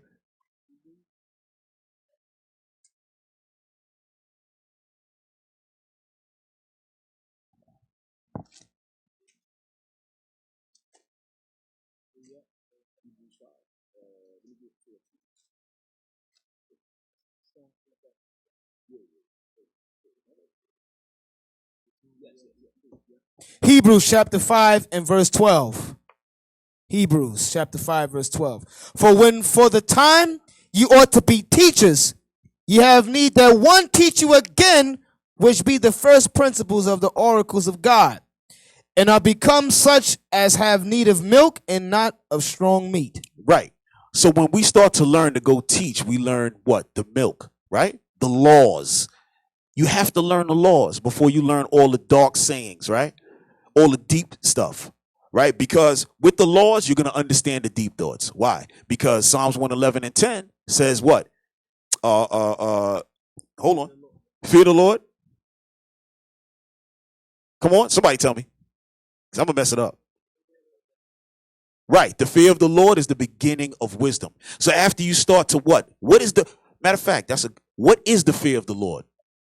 Because one time I was speaking to a Christian, they said, but why I got to fear the Lord? That don't make no sense. Why should I be scared of God? That's what they said. What is the fear of the Lord? When it says learn the fear of the Lord, what does that mean? Come on, bro.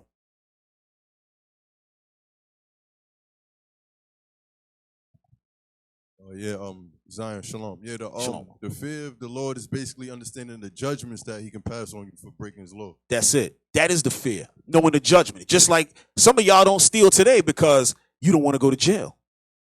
But if there wasn't a jail sentence connected to it, maybe you might be stealing. You understand? That's why the Most High put in that stuff. A lot of y'all might want to kill somebody, but you said, damn, I don't want to go to jail for the rest of my life. That's what's stopping you. You understand? Yep. That is what's stopping you because there is a judgment at the end of it. But if there was no sentence there, a lot of us would be going crazy. A lot of us would be all over the place. We'd be stealing, robbing, raping, all type of garbage we would be doing because there would be no sentence, no judgment. Yep. The Lord knew that. That's why he put in a judgment. Come on. But I was going to say, but you see what he just said, that's heavy. But you know why adultery is high and fornication? Because there's no judgment sentence for it. So the Most High, if you notice, like the bishop said months ago, the sins that the nation of Israel that is always keep coming up in judgment is adultery and fornication, because there is no prison sentence for it. Even though back like in the 1900, like early 1900s, 1800s, there was laws against adultery. With that's when this country used to be a little bit more Christian. Back in the times, they used to enforce that law. But now, since there's no law on adultery, no law on fornication that's being pushed like as in murder, people are going to do it. So a lot of y'all are going to be tested in those areas where there's liberty to do those sins, like fornication. That's what social media and all of that is all about, to push that, you know? So be mindful of that as well. That's right. That's right. Hebrews chapter 5, verse 12. For the time you ought to be teachers, ye have need that one teach you again, which be the first principles of the oracles of God, and are become such as need of milk and not of strong meat. For everyone that useth milk is unskillful in the word of righteousness, for he is a babe. Right. So when you first starting off, guess what? You just a babe. Right? You just got the milk. You're not ready yet. Right? You just a babe. Read on. But strong meat belongeth to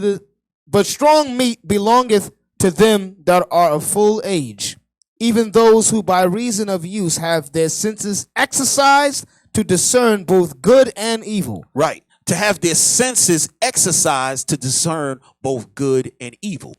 In the world, right? Watch this. In the world, when you're a lawyer and you have an office, what do they call it?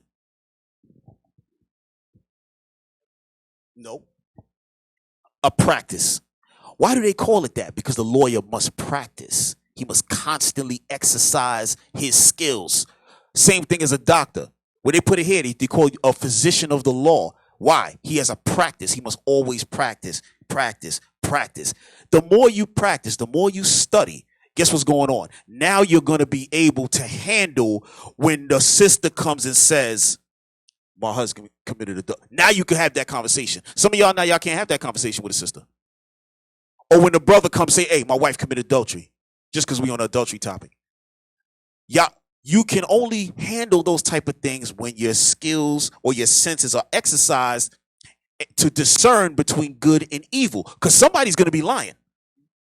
They will come right to your face and lie. No, I didn't do that. Let me tell you what happened. This happened. My phone, my sister had my phone.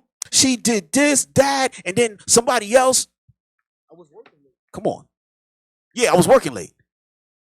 But due to you studying, constantly exercising in these scriptures, hearing matters, knowing how to deal, now you're going to be able to handle the situation rightfully. You understand? Because what happens is, if not, you may have a respect of persons. You may say, that's my man. Sis, I don't think you're correct on that. He wouldn't do that. What the hell? You understand? I know him. He's a good guy. Listen, that's not exercising or discerning good and evil. You have to get the facts. You understand that? That's how you discern between good and evil. When I say respect of persons, what that means? Is God a respecter of persons? He's not, right? Okay. God a respecter of persons? No, right? They say that in the church. Let me watch this. Give me Exodus chapter 2. Watch this. Let me get 2 and 25. Give me that.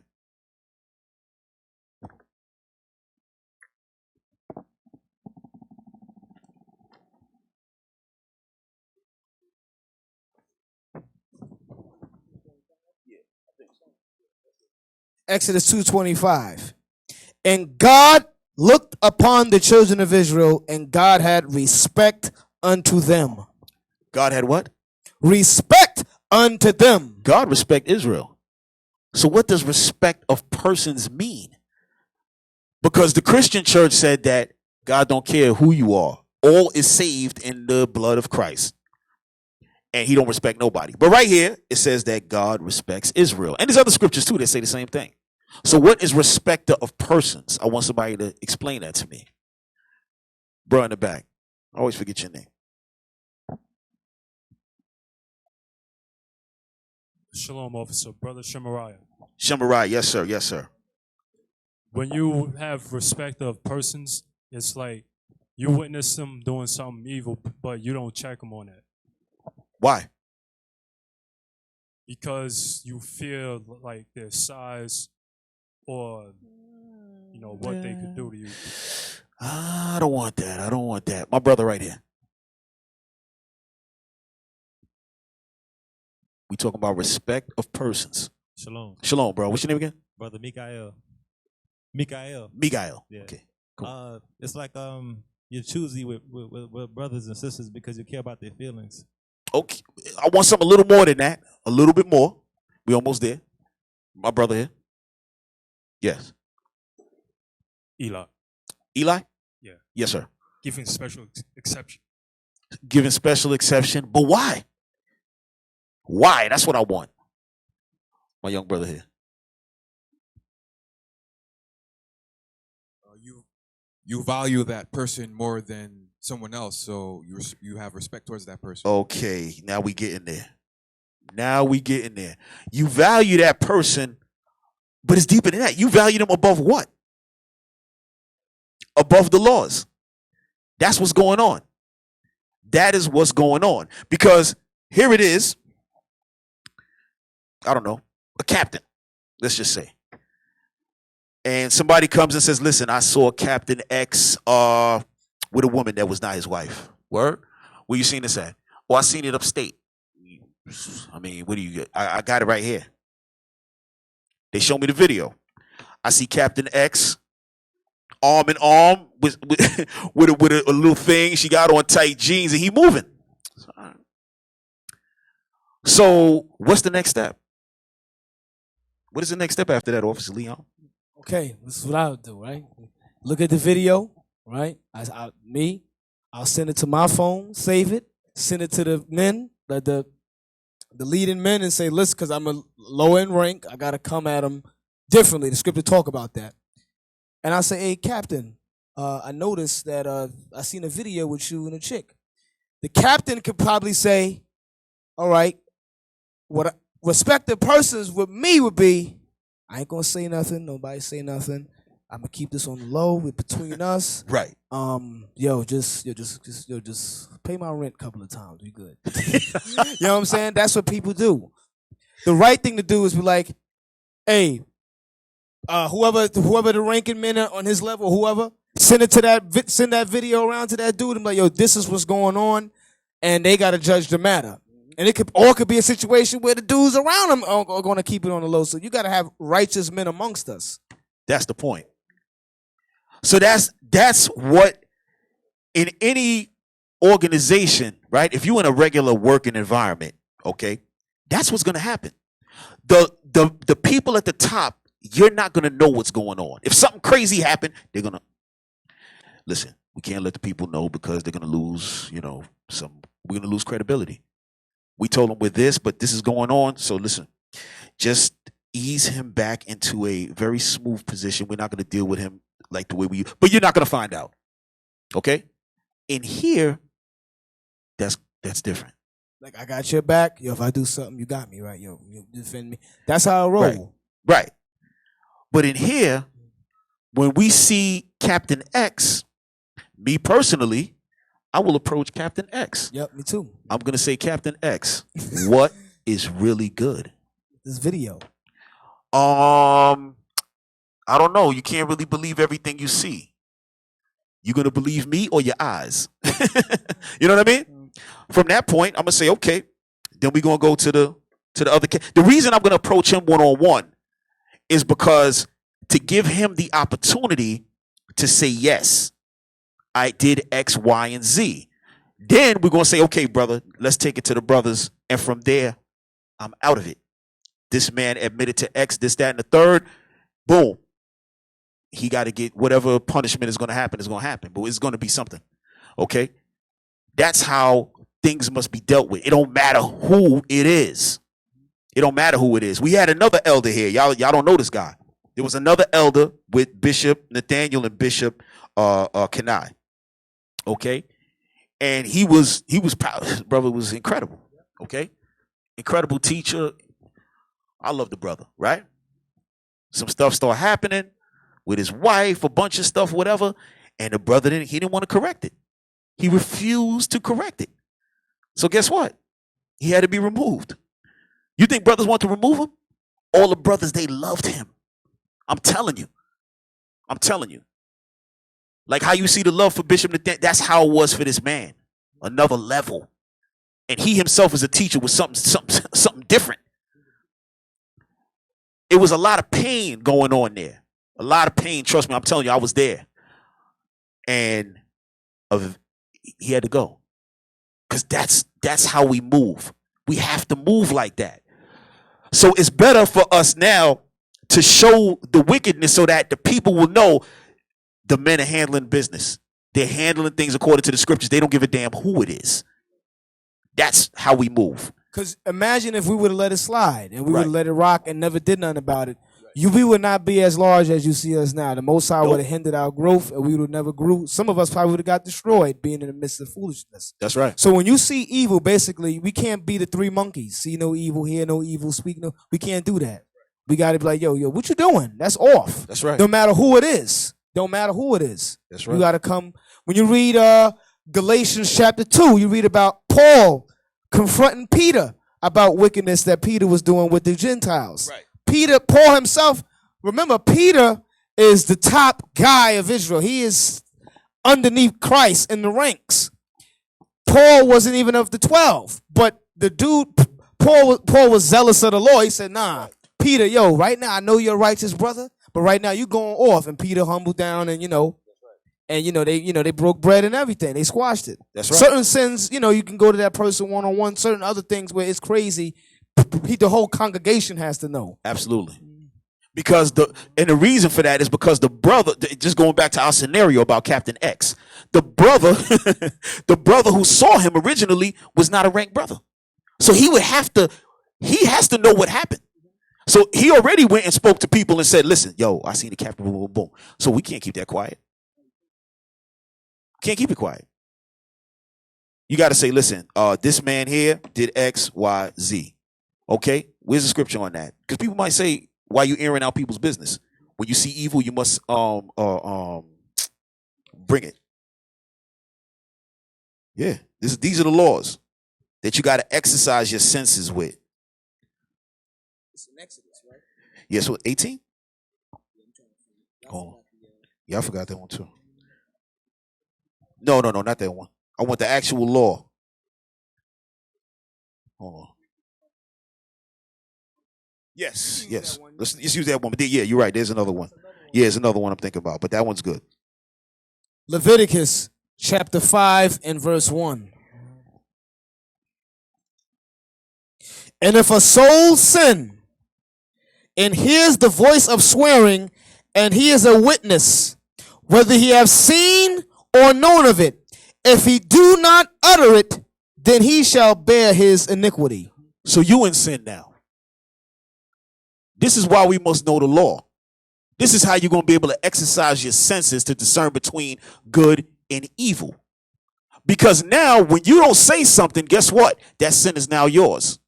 That's you. You knew that man was cheating on his wife. You didn't say nothing to him. You didn't bring nothing to the body. You didn't say nothing to us. You got this sin coming in the body. So the Lord said, no, that's on you now. That's on you. So as young people, when I say young spirits coming up, like we read in Hebrews 5, okay, when it says to become full age, it's not talking about a real physical age of like 80 years old. No, it's talking about when you come in. So you could come in as an older man, okay, and have your senses ready by the time, let's say, you're 50. But a young brother might come in at 14 and be ready when he's 17. The Lord is dealing. That's why when you read the scriptures, the Lord always says, young man, cleanse your ways. Young. He's talking to everybody because he's the Ancient of Days, so everybody young to him. You understand? So that's how y'all have to know the law, keep it, apply it. So when you see evil now and you report that evil, the Most High is saying, okay, this man got understanding. Let me raise him just a little bit. That's how it works. You're going to see as you keep the commandments, your wisdom, you're going to start to grow. Most High going to deal with you. But if you don't want to keep no commandments and you want to be quiet, nah, I ain't going to say nothing. That ain't my business. That's the streets. That ain't this nation. We talking on wickedness. We're telling. We're snitching. That's the term. We snitching. Yep. Come on. I got the precept for you. Leviticus 19 and 15. It says, ye shall do no unrighteousness in judgment. Thou shalt not respect the person of the poor, nor honor the person of the mighty.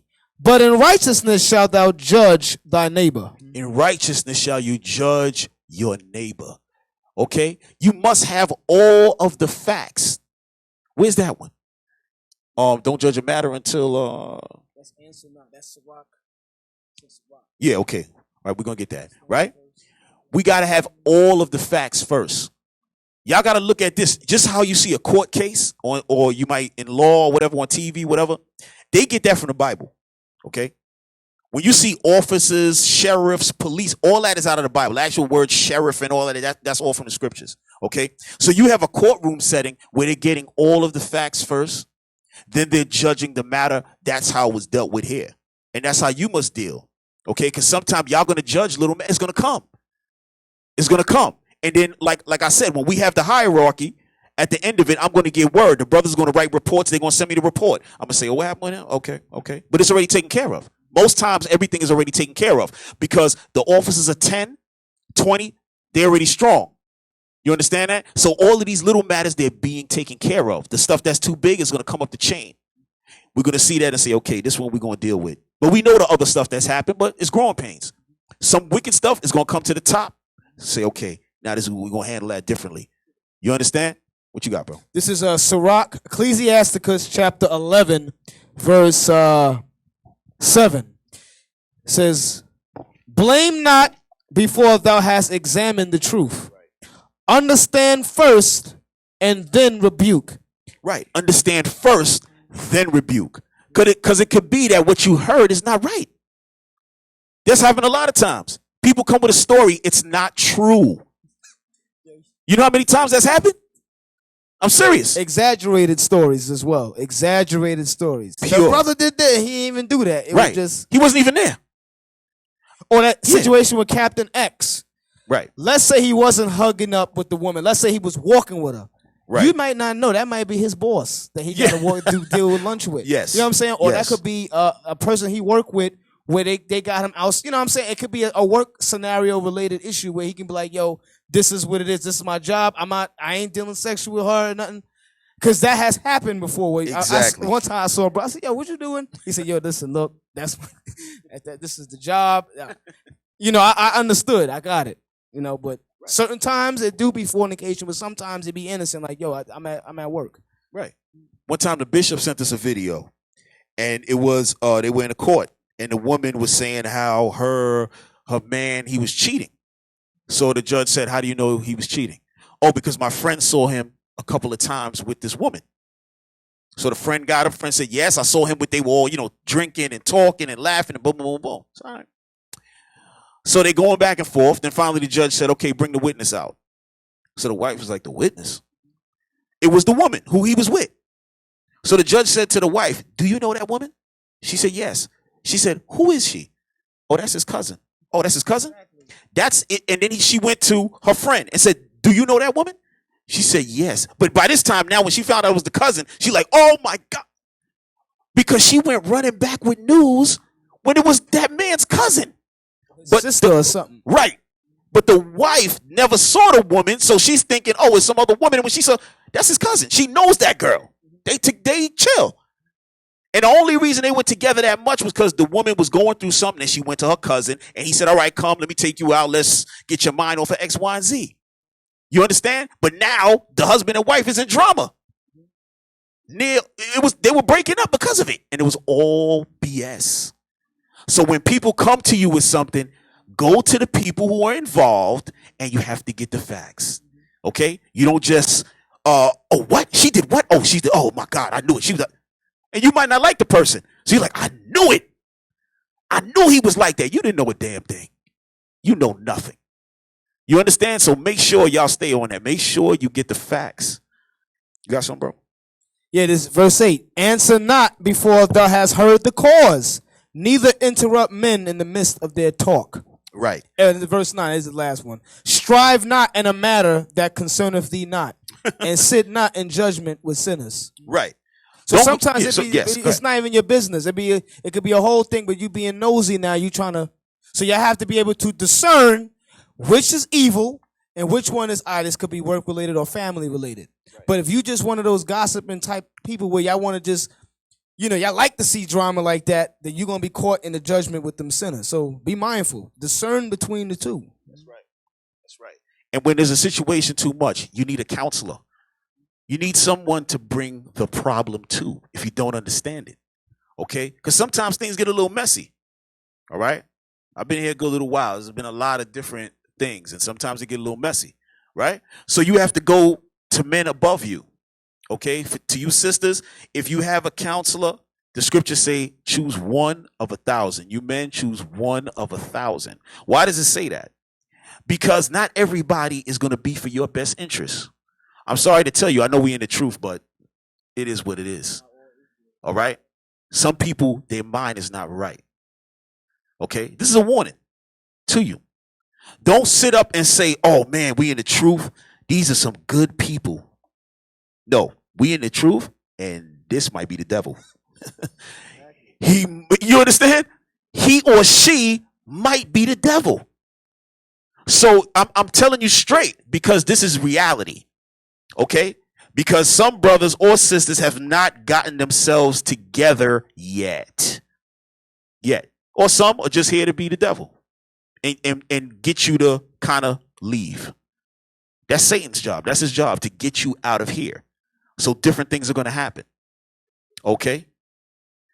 Just like, for instance, within Israel United in Christ, right? I'm going to tell y'all this. Y'all might get nervous, but y'all probably know already. There's spies, right? And you might say, spies? Spy for who? Yeah, for the man. Y'all know who the man is, right?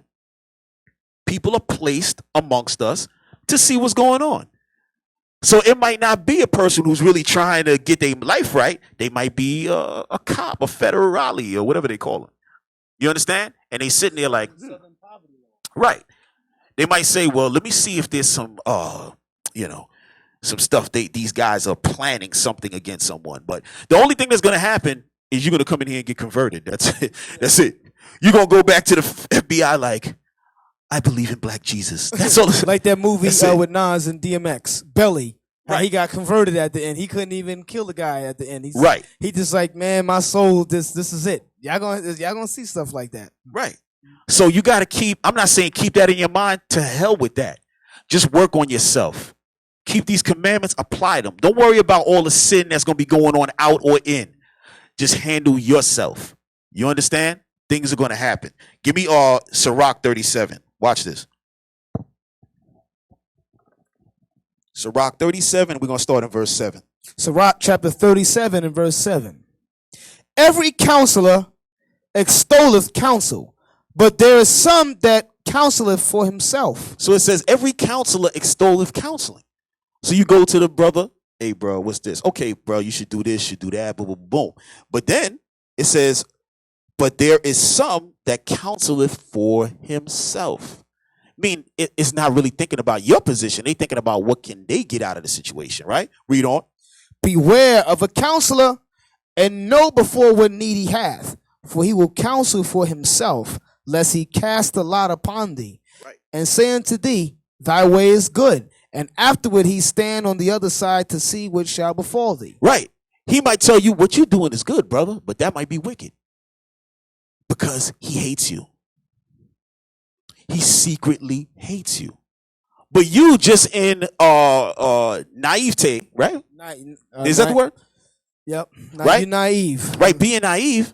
You just go into any man who's holding a Bible. Let me go to that brother. Hey, bro, I got this situation going on. Okay, right. Yeah. Oh, yeah, bro, that's good. You should do that. And then he's like this. Watch this nigga right here. Because he hates you. Or he'll call somebody on the phone. Yo, the brother said this. Right. I can't stand brothers like I really don't like brothers like that. If he really came to you in confidence and you're going to reveal something personal like that, right, that's some messed up stuff. Mm-hmm. We got brothers like that, and sisters are like that. You sisters, y'all already know. They've been nodding their heads since we started talking about that. Their heads been nodding. They're like, uh-huh. And a lot of sisters. She's sitting behind me right now. Just kidding. Just kidding. Yeah. No, because a lot of sisters, they hate being in situations like myself. I mean, I'm a brother, but I never really liked the church setting because I didn't want nobody to know me because I was involved in it. You know what I'm saying? Nah, man, I'm doing a bunch of things out here. I don't want y'all knowing about me. So I kind of move in and out. Hey, bro, yo, what's good? Boom, boom, boom. And I'm in and out. You ain't gonna know me. I'm involved in all types of wickedness out here. You know what I'm saying? But I'm saying that was not now, y'all. All right. Y'all like, what? No, I'm saying that was before. Right? So when I came into the body, it took me a minute to get my mind right to say, yo, I got to sit amongst you. I always tell the story. I was only planning to be here 6 months. Because usually that's around the time when brothers start acting stupid and you got to have a fight with somebody. That's usually, if you ever was on a team or any kind of team or anything with a lot of men involved, somebody getting punched, something going down. Because I don't want to hear it. So somebody going to say something stupid. We're going to step outside. We're going to thump it, and I ain't coming back. So I was expecting that. I said, yo, let me just try to get as much as possible before, yo, that's it. Boom. I used to be shalom. Yo, I'm out of here. Boom. I'll tell you. And then finally, like a couple months in, yeah, Bishop and them was like, we see brothers, they leave right after class. I don't think they like us or something. So it was me and a couple of other brothers that y'all know now. And we was like this with our heads down because we was doing that. Right after class, we was like, and they'd be like, shalom, most high in Christ bless. We'd be like, hey, shalom. Beating feet. Because I didn't want to talk. Because I said, once we start to talk, I'm not going to like somebody. You know what I mean? But we got to get over that niggerish spirit. And then boom, so we started, you know what I mean? Then I realized, damn, okay, yeah, it's important. One of the first times, I got to hit y'all with it because it's funny. One time I went to the front and I was like, all right, let me shalom the brothers, because I ain't never really. So I went up, I was like, hey, shalom. They was like, all right, brother, and I'm overhearing a conversation and they was talking about the Bible. Like we just had a long class and they talking about, yo, remember when Moses did such and such? I'm like, these brothers is crazy or something? They still talking about that? That's when I first came. Because to me, it was like, okay, I want to get this knowledge and, I'm going to just go do what I got to do. But brothers was real deep. Like, they was real serious. Bible was on all day. All day. Even after class, there's a circle. Yes. That's all day. Like, that's not going to stop. That's why we do it. Right. Because we got that from them. Because it was the Bishop Nathaniel, the other elder I was telling y'all about. They were up there just still, wow, yo, look at this. Let me show you this. I was like, wow. So these are the things that we have to stick around, learn how to shed off that old man, that old woman. But back to what I was about to say with the sisters, a lot of sisters don't like being in a church setting because they know how it is. It's worse than with the brothers. Because we kind of take to this kind of quick. From my experience, the brothers kind of take to this quick, and they just be like, all right, cool. Yo, you seen that thing last night? But the sisters, sometimes they ain't like that. They still trying to hold on to the world. You understand? And y'all sisters have to let go of the world. You must.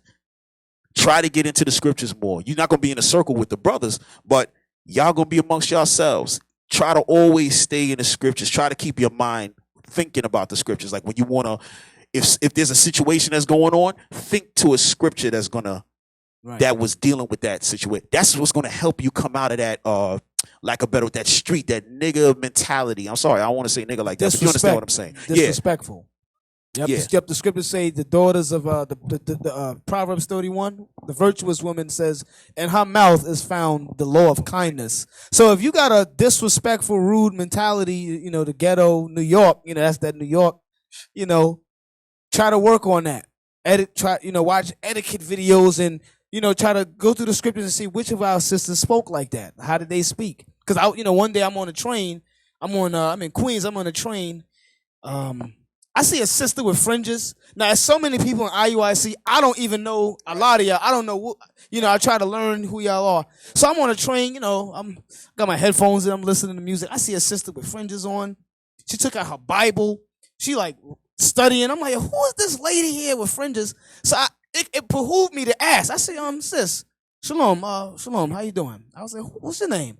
Oh, you Officer Leon. I'm in your class. I'm like, oh, shoot, I didn't even know who she was, but I was so happy to see a sister doing that. Right. I don't really see sisters doing that. I see a lot of whorish sisters and dressing all out of order because that's what I saw on the train. So I see this sister. I was like, I'm looking at her the whole time. Like, yo, who is this lady? Right. And she looked at me, but she didn't want to say nothing. It was one of those. I was like, all right, I'm gonna just ask.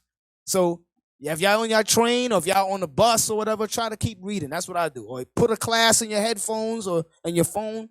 Try to keep your mind in the Bible. Yeah, if y'all sisters, anybody see me in the street, say shalom to me, because I'll be mad all day. So y'all might see me and be like, damn, he all right? That dude is mad as hell. I just be mad. So y'all might see me be like, yeah, that brother out the spirit. Now I'm just mad. You know what I'm saying? Just somebody get me back to life if y'all see me, man. Just shalom me, let me feel good again. I'll be like, oh, hey, come here, man. Talk to me about something. Hug me or something. It's crazy out here right now. But yeah, so let's go back. That was Sirach 37 and let's go 10. Verse 10. Consult not with one that suspected thee, and hide thy counsel from such as envy thee. And hide thy counsel from such as envy thee. Why is the Bible saying that? Because people are going to envy you for I don't know, for whatever they might be. You know what I'm saying? It might be, again, that's something that they've been dealing with in the world, and they have not gotten rid of it. A brother might see another brother, he might like him. Then all of a sudden, he see him come to class one day, and he's driving an Audi. He said, what you doing with that Audi? I'm having it hard. This dude driving an Audi? Now all of a sudden, he mad.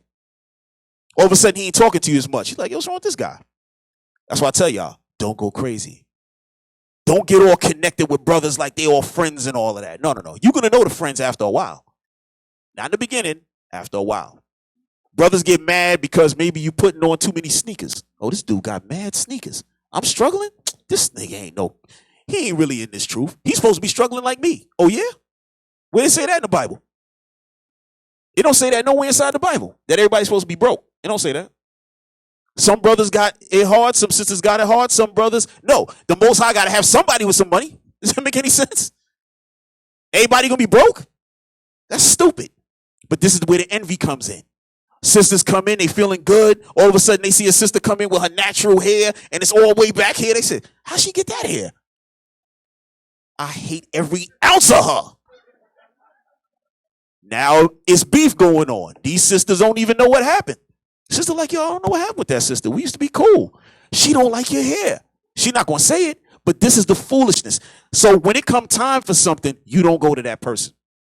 If you know that person don't like you deep down, you might not go to that person and say, yo, if you want, you can approach the person and say, hey, listen, man, you got something against me? That's up to y'all. But if you know the person is having a problem with you, do not go to that person for counsel. Don't think that you're going to soften them up with your problem. Like, yo, they're going to get better now that I'm coming to them. No, they're not going to. They're going to take that as an opportunity. That's why the Lord said it right here. Do not counsel with those that envy you. Don't do that. Don't do that. Read on. Neither consult with a woman touching her of whom she is jealous. So the woman with the nice hair that everybody's mad at, is that woman with the nice hair going to go to the one with the Caesar haircut and angry? Yeah, with the Amber Rose finish. But some sisters like to cut their hair low. I'm talking about the ones who might be what they call it, growth impaired. I don't know how it works. Some of them got was it fibroids and all that, but they're losing the hair and everything. I don't even know how it works, but it's just like that for men and women. Some people's hair grows more than others. Yeah. What the hell? People get mad about these things, man. Y'all supposed to be past that. Even from a young child, y'all supposed to be past that. Mm-hmm. You got to come to the truth to get over the fact that your hair ain't like the other. Yo, come on. But again, this is what we're dealing with. All of us must deal with it together. Okay? But look what the scripture's very clear. This for you sisters, neither consult with a woman touching her of whom she is jealous. You don't talk to the jealous woman about your situation. She's going to be happy anything bad is happening to you. We don't care how much fringes she got on. All right? Plain and simple. And some women are jealous towards their husband. So the husband might try to have a conversation with the wife, and you're going to notice how you're not really getting any feedback. She's like, I'm happy that happened to that nigga.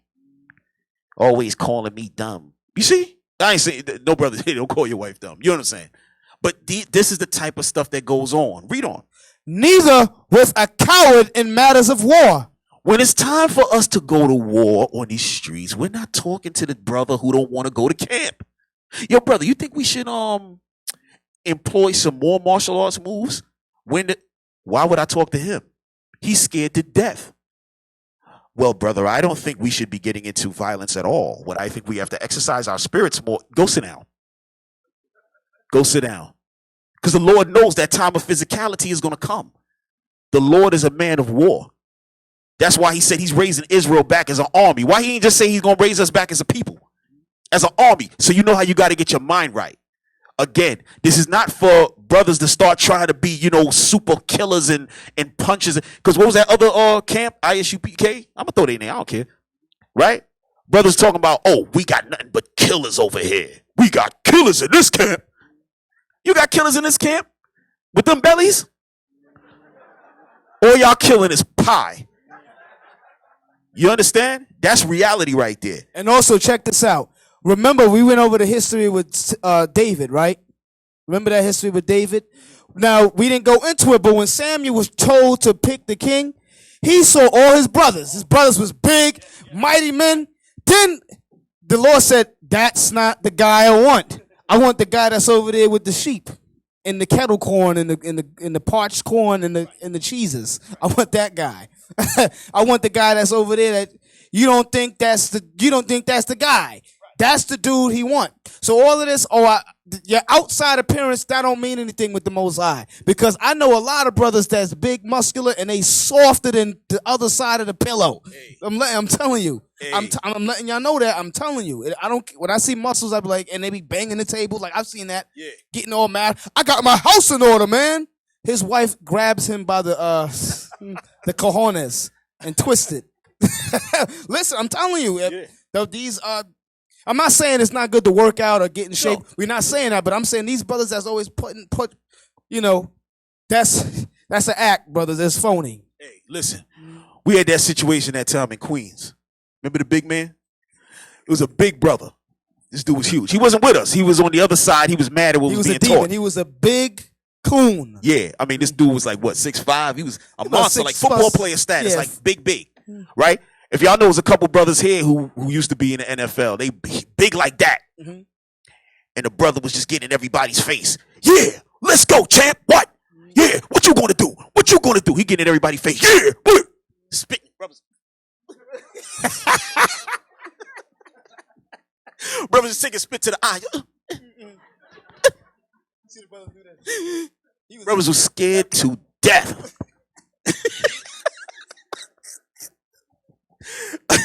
Brother started working out hard after that day. Remember that day? Yep. Everybody was in the gym after. The Lord said this. The Lord said that. All right. So yeah, you're gonna bump into a bunch of stuff, but it's not about us like again working out, because the scriptures will tell you that bodily exercise profiteth little. there is profit. Because we can go into a whole class on keeping your body right. The Bible deals with that. So everybody should be working out. Okay? Get yourself fit. Okay? But that's not everything. Your spirit has to be correct, right? But talking about judgment, give me 1 Kings chapter 3. Watch this, y'all. Check this out. Oh yeah, let's finish Sirach. I'm sorry. I apologize. I'm already jumping. I'm sorry. Yes, 37:11. The Sirach. Neither consult with the woman touching her of whom she is jealous, neither with the coward in matters of war, nor with the merchant concerning exchange, nor with the buyer of selling, nor with an envious man of thankfulness, nor with an unmerciful man touching kindness, Right. nor with the slothful for any work. If you want work, you don't go to lazy people and say, listen, man, maybe we should wake up 5 o'clock and start this. 5? Let's start at 10. You don't talk to this person. Come on. Nor with an idle servant of much business. Right. Hearken not unto these in any matter of counsel, right, but be continually with a godly man. Right. That goes on something else. Right. So this is what y'all got to do. All right. When it comes to counsel, just choose someone who you might trust. You see over time how they move. It could be a higher. In private matters, because once y'all start becoming soldiers and stuff like that, we're going to assign you to individuals, right? But there's going to be certain private matters that maybe that person's not able to handle. So you're going to go to a brother who you may feel over time, you've watched him and said, that brother he seems legit. Let me go talk to him. Y'all can do it. Y'all going to be able to follow y'all spirit at that time. You know what I mean? It's going to be up to y'all. All right? Let's go to 1 Kings. Let me show you. Chapter 3. Okay, something happened and King Solomon had to make a decision. Okay, so this is when your senses are exercised, and this is part of this is one of those examples, right? Come on, let's start in let me see, we'll probably start at 16.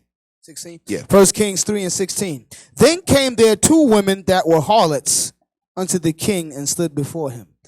And the one woman said, O my lord, I and this woman dwell in one house, and I was delivered of a child with her in the house. All right, hold on a second. I want to get something. In verse 16, it says, then came there 2 women that were harlots.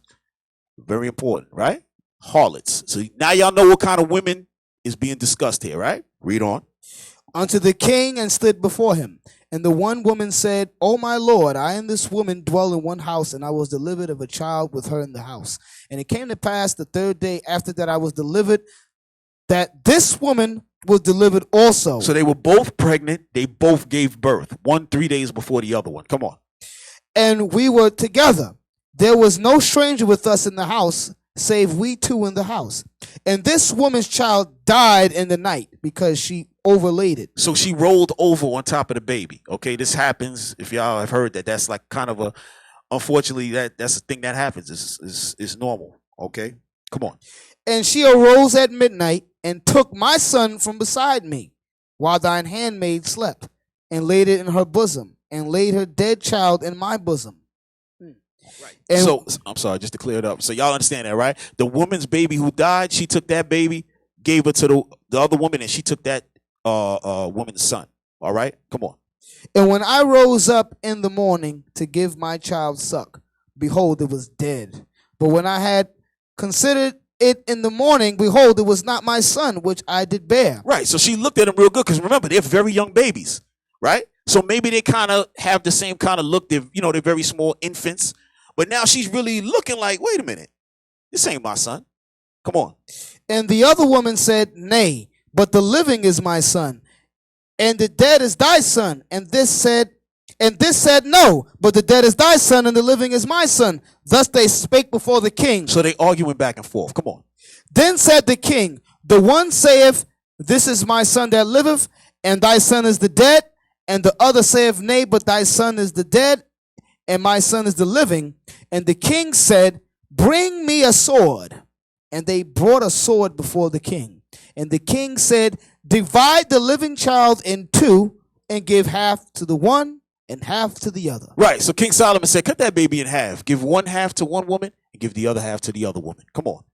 Then spake the woman whose the living child was unto the king, for her bowels yearned upon her son. And she said, O my lord, give her the living child, and in no wise slay it. But the other said, let it be neither mine nor thine, but divide it. Then the king answered and said, give her the living child, and in no wise slay it. She is the mother thereof. Right. So the woman who wanted to save the child said, okay, just let her have the baby.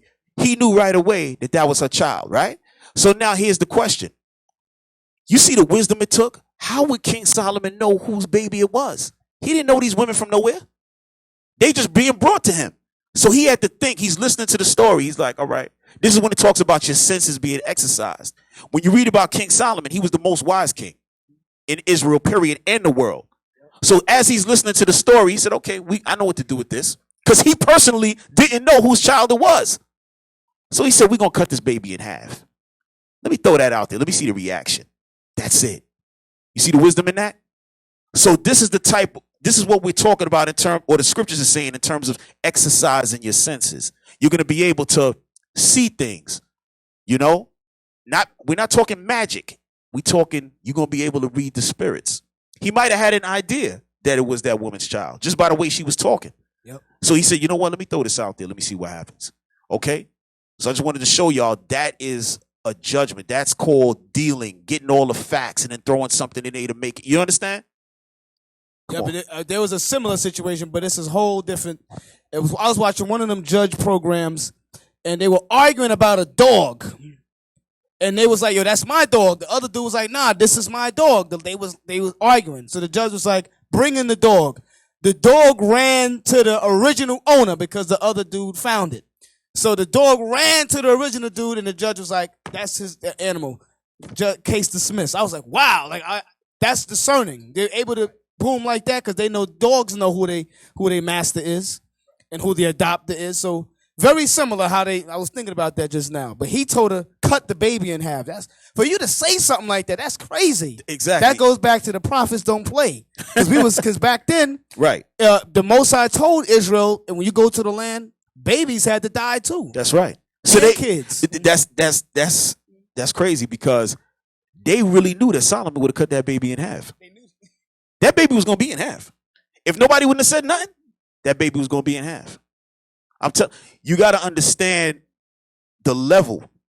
That's why he knew. That's why they jumped. He said, oh, once he put that word out there, forget about what he wanted. Once his word would have left his mouth, that's it. Game over.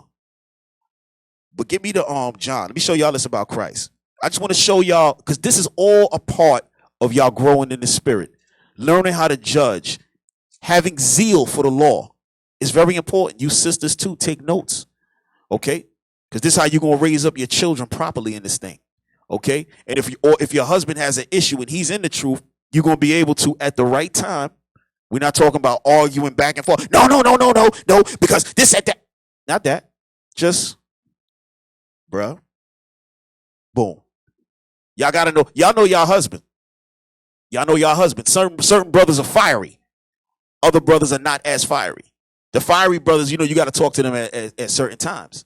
It's just the way it is. It's not about you, I got to bow down. And no, it's not about that. It's just about, you showing that love by doing what? Bringing things at the appropriate time. Right? Okay, give me John chapter 12 and verse 6. I'm going to ask y'all a question about this. Watch this. 12 and 6? Yeah. John chapter 12 and verse 6. This he said, not that he sorry. Let's start up. Start at 1. Verse 1. John 12 and verse 1. Then Jesus 6 days before the Passover came to Bethany, where Lazarus was, which had been dead, whom he raised from the dead. There they made him a supper, and Martha served, but Lazarus was one of them that sat at the table with him. Then took Mary a pound of ointment of spikenard, very costly, and anointed the feet of Jesus, and wiped his feet with her hair. And the house was filled with the odor of the ointment.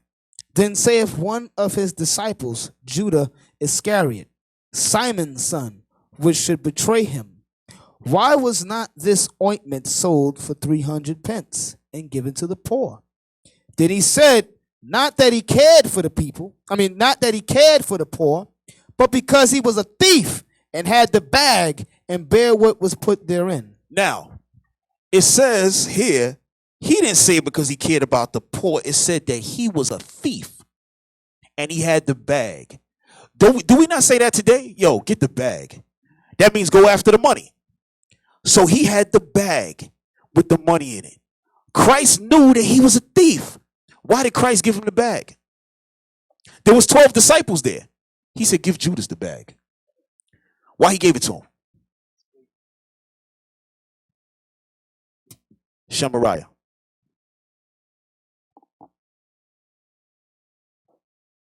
He gave it to him because of temptation. He knew he was going to be tempted to take the bag. Right. He knew that was his problem. He knew that him being a thief was the issue. So he said, give that man the money to hold. You understand? This is what's going to happen when the Most High know you in a problem. You may love the women.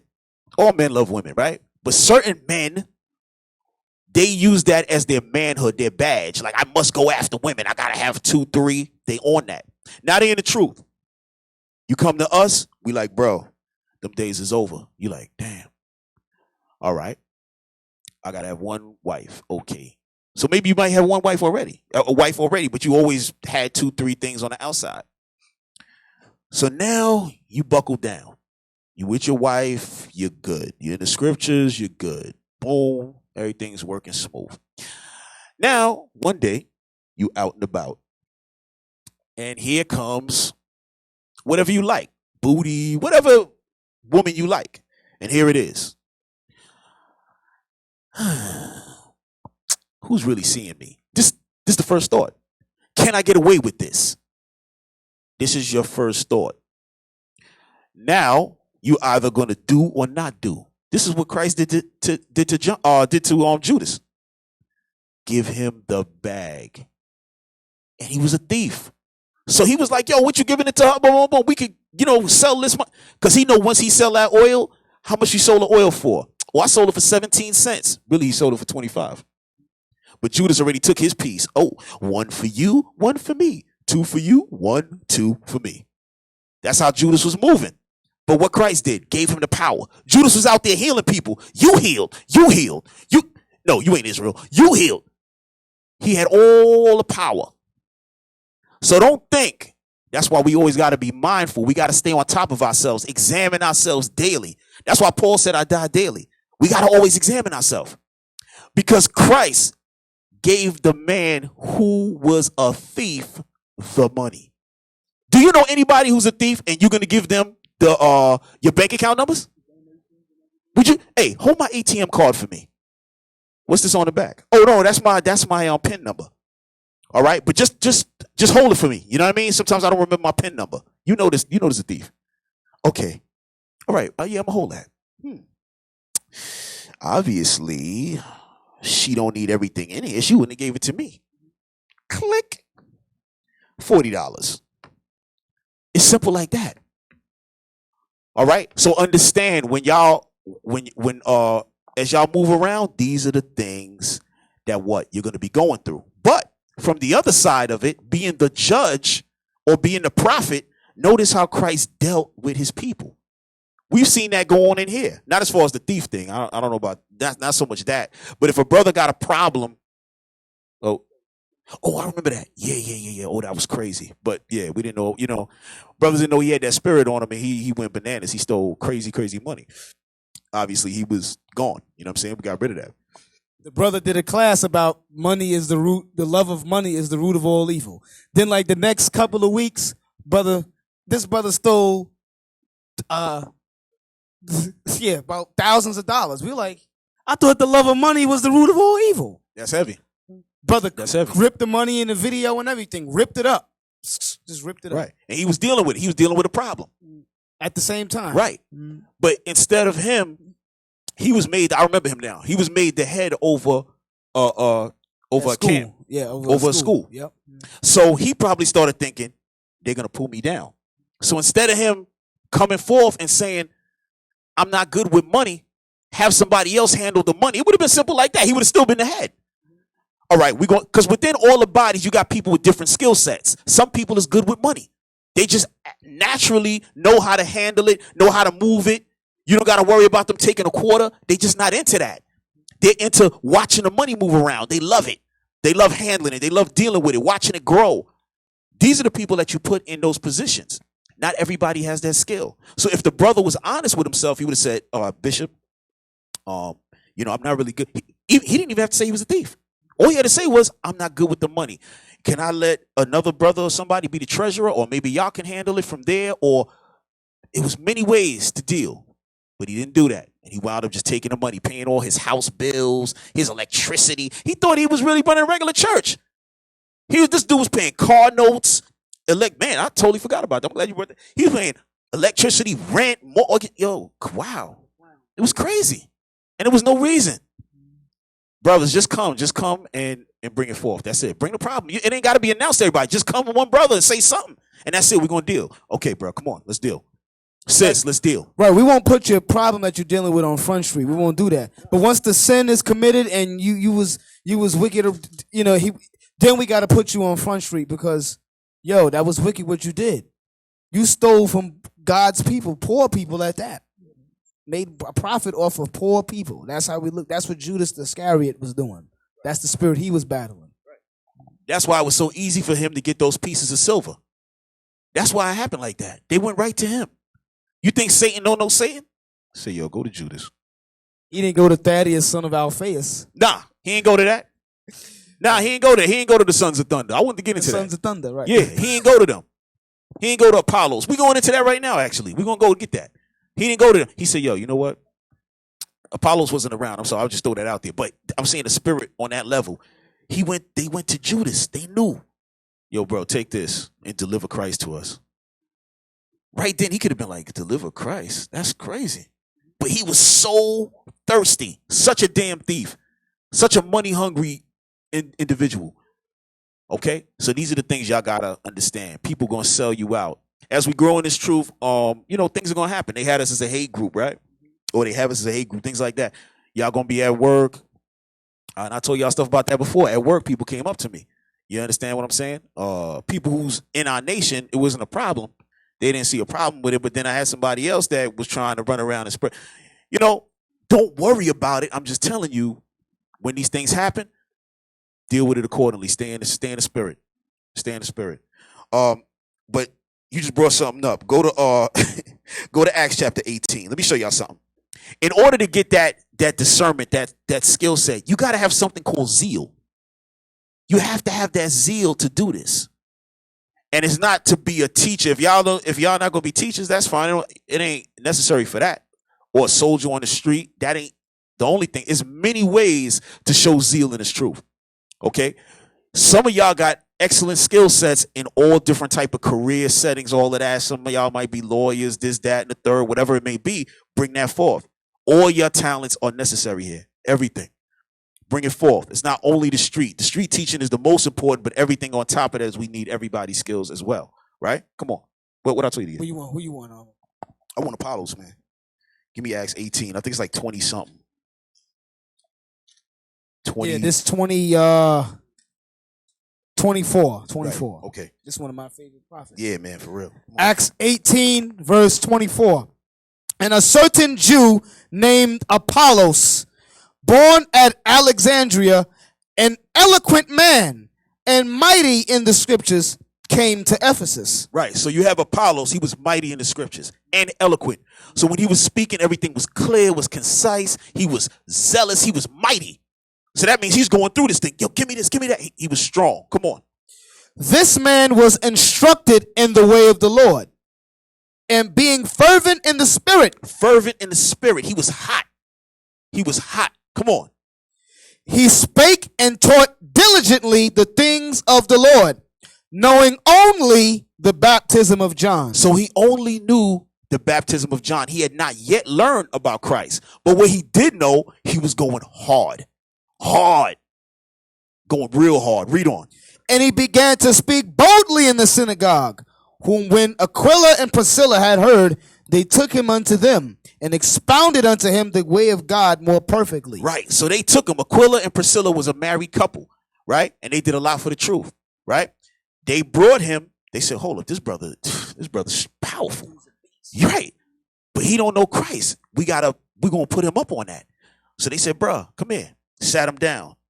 You know about Christ? Yeah, I might have heard of that. What's going on? Boom. And they started going through it. Okay, so Aquila, being a husband, he's dealing. His wife is there. She's backing him up with certain things because he ain't never hear nothing. Remember, at the time, John the Baptist had his disciples. They was running heavy. When Christ came, he had his disciples. Then that overshadowed them, and then they had to get with the program. Okay, but what were they teaching? They were teaching repentance, right? They were teaching the baptism, actually being baptized in the water, bringing forth your sins and all of that. That's what they was teaching, right? Read on. And when he was disposed to pass into Achaia, the brethren wrote, exhorting the disciples to receive him, who, when he was come, believed them much with helped them much which had believed through grace. For he mightily convinced the Jews. He did what? Mightily convinced the Jews. Come on. And that publicly, showing by the scriptures that Jesus was Christ. So this man was in the streets publicly showing through the scriptures that Jesus was the Christ. They wrote, the brothers say, yo, we got somebody named Apollos. When he gets down there, make sure y'all let him in that door and get him on the street with you, because they knew that brother was serious. His zeal was crazy. That's what they knew. That's what it's going to take for you to even keep the commandments. Forget about teaching. For you to even keep the commandments, you got to have that zeal. So Apollos had that. That's why when he sat down with Aquila and them, he didn't say, yo, who y'all showing me something? I'm mighty in the scriptures. I know what's going on. He was humble as hell. They started talking. He knew he heard something he ain't never heard before. So he was like, okay, wait a minute. All right. And then once they finished, he was like, right. Right. Okay. So they broke it down to him. And the brother accepted and went forward hard. And also, real quick, officer, Apollos was so powerful. You read about him in Corinthians. Paul said, who is Apollos or who is Paul? Just ministers of whom you believe. Even Paul acknowledged that Apollos is he's just a regular brother like me. But it was to the point where people were saying, yo, that's my elder. That's my teacher, Apollos. Right. And some was saying, Paul, that's my man right there. And Paul was like, yo, listen, man, yo, we just brothers teaching. That's all. Right. That's all it was. Right. And so you don't want to hear brothers say, I learned from Nathaniel. I learned from. We can't be like that. They just the ministers. We respect them, but these are just ministers from whom we believe. Right. That's it. That's heavy. That's exactly what was going on. That's beautiful you brought that out, because we do that. When I first came, it was 5 brothers. Yeah, it was 5 brothers who I watched. It was Bishop Nathaniel and the other brother whose name was Barack Shaw. Those 2, they was monsters. That was the first 2 I ever saw. I was like, dang, these guys. I downloaded all their videos, Yeah. bought the tapes and everything. Yeah, it was crazy. Videos. Then it was another brother who used to be with us. Recall. Yeah, that was the dude. Yep. Yo, this guy was unbelievable. Then it was and then Deacon Yawasop, I used to call him the guy with the glasses, because the names wasn't up there. But every time he got on, he was talking about destruction and bombs and killing. I was like, I love that dude. Where's the guy with the glasses? I was looking for him all the time. Right. And then the last person from when I walked in and I said, I gotta go, was Bishop Kenai when he broke down Cornelius. After that, I was like, yo, I'm going in there. These guys are crazy. These I gotta go. So I always gave them, even though 2 of them is not running with us, I always held them in that regard, because although it was the Most High's words, their spirit, the way they was bringing it, that's what got me, you know? So we definitely show that respect and that love towards that. But like the officer said, it's just, we just the vessels, you understand? We ain't gonna, we don't put men up above the Most High, right? But now we still dealing with that zeal. But I want y'all to see where zeal gets you sometimes, right? Check this out. Go to Acts 15. Watch this, y'all. This stuff is gonna happen too. I'm just giving y'all a little bit of everything that's going to go down in y'all walk. I don't want y'all to be surprised. Don't be surprised. How much time we got? When are we supposed to finish? 3? Okay. All right. So it's like, we got like 12 minutes. All right. Come on. 15 and 35. 35. Acts 15:35.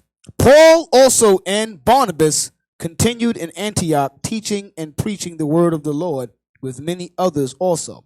And some days after, Paul said unto Barnabas, let us go again and visit our brethren in every city where we have preached the word of the Lord, and see how they do. Right. So he said, we like here. That's what brothers do. Brothers say, yo, we're gonna go to Virginia, check out the brothers down there. We're gonna go to Oklahoma. We're gonna go Cali. We're gonna go wherever and see who the heads of the brothers. Hey, brothers, how things going? Boom, boom, boom, and lay it down. Come on.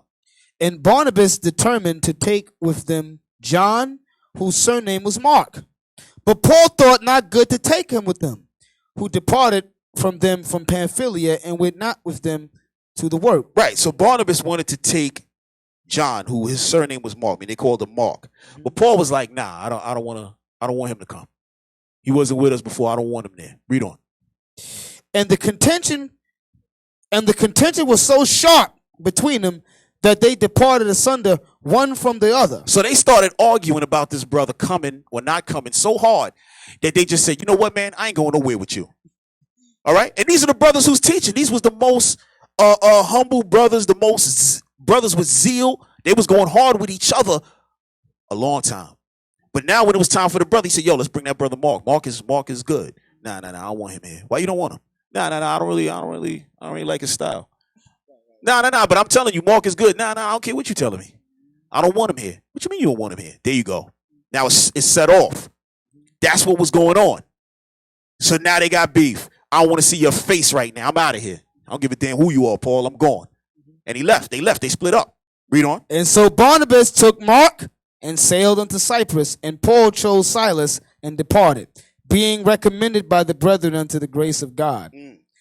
And he went through Syria and Cilicia, confirming the churches. Right. Now watch this. Now remember, Paul did not want Mark. He didn't want him. He had beef with his brother, with Barnabas. They had a big argument to where they couldn't even be in each other's faces anymore, right? Give me 2 Timothy's. Watch this, y'all. That's why Christ said you gotta that malice, your malice should be as little children. Watch this. 4. 4 and 10? Yeah. Okay. And it's gonna go into a few things. Watch this. 2 Timothy 4 and 10. For Demas have forsaken me, having loved this present world. So this is a brother named Demas. He used to be rolling with them, teaching and everything else. But Demas left the truth. Y'all ain't no brothers left in here, right? They put that in, they recorded it. Brothers left the truth. Read on.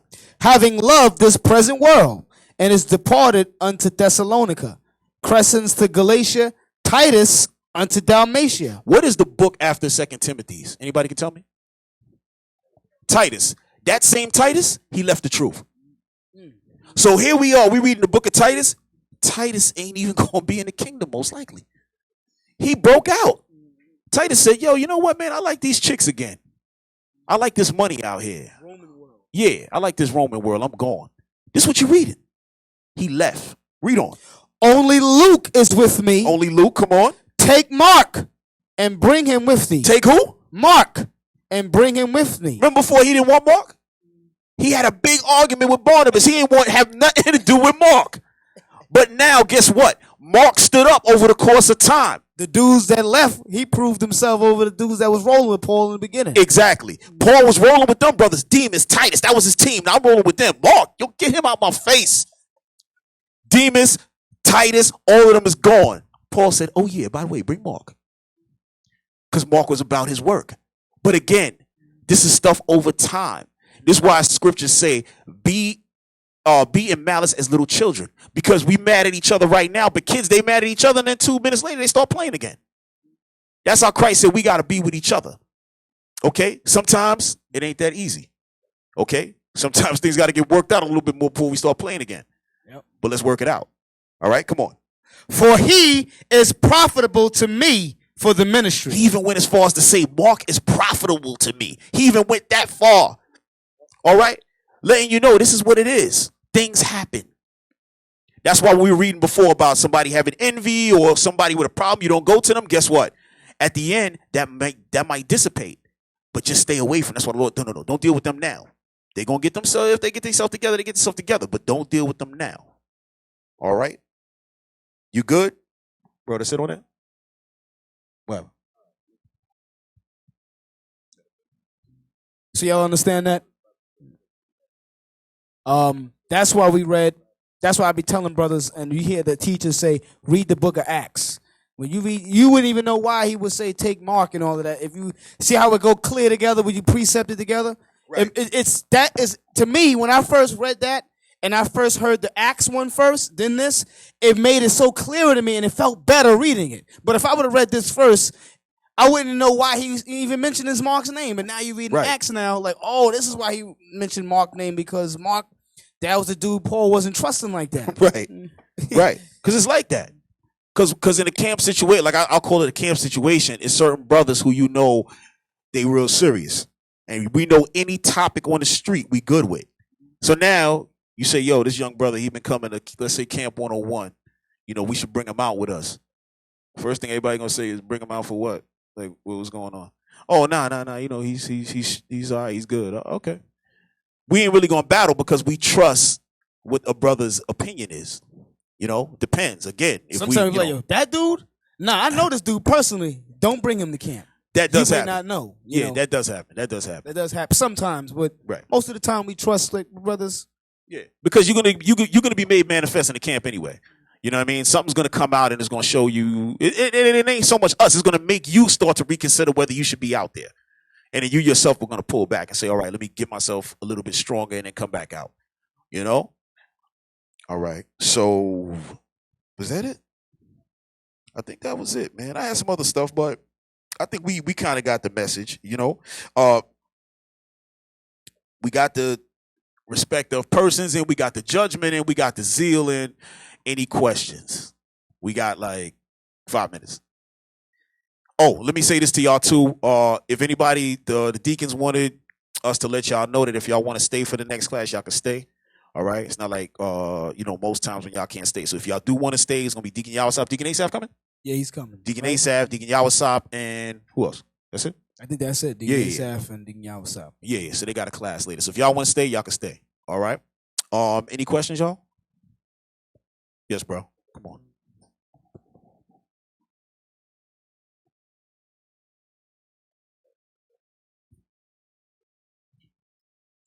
Shalom.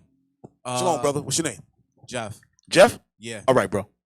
I don't know if I'm thinking too much into it, but according to the scriptures about the 144,000, are Okay. those 144,000 in the same lineage as the people in the scriptures, like the? Of course. What you mean in terms of like the actual bloodline? Yeah, exactly. Oh yeah.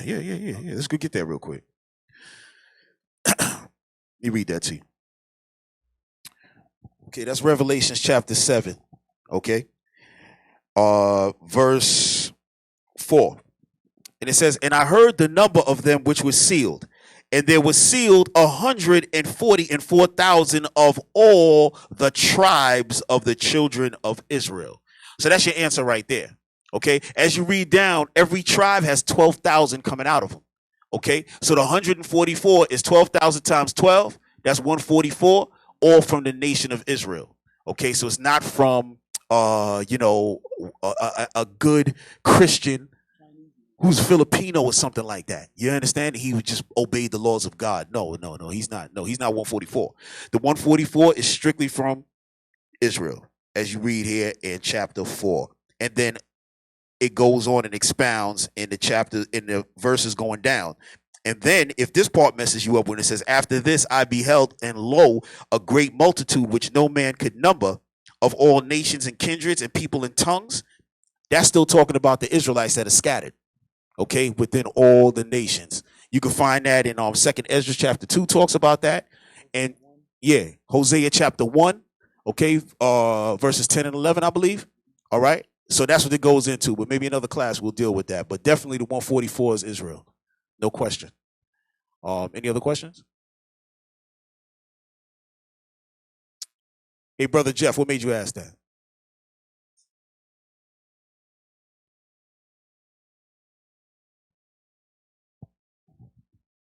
It was another class I was watching online on YouTube. I just wanted to know, like, okay, did you have to be a descendant of Peter, or is it?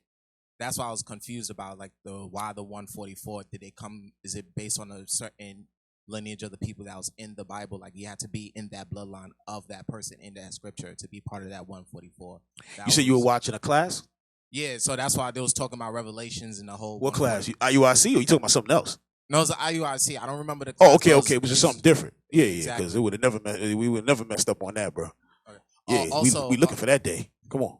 Also, I just wanted to know in the Welcome Home packet they talk about red meat. But also I noticed me and my friend was talking about he had some sushi, and I just wanted to know, is that part of that? You can't eat that as well, right? Well, the red meat, you can eat red meat.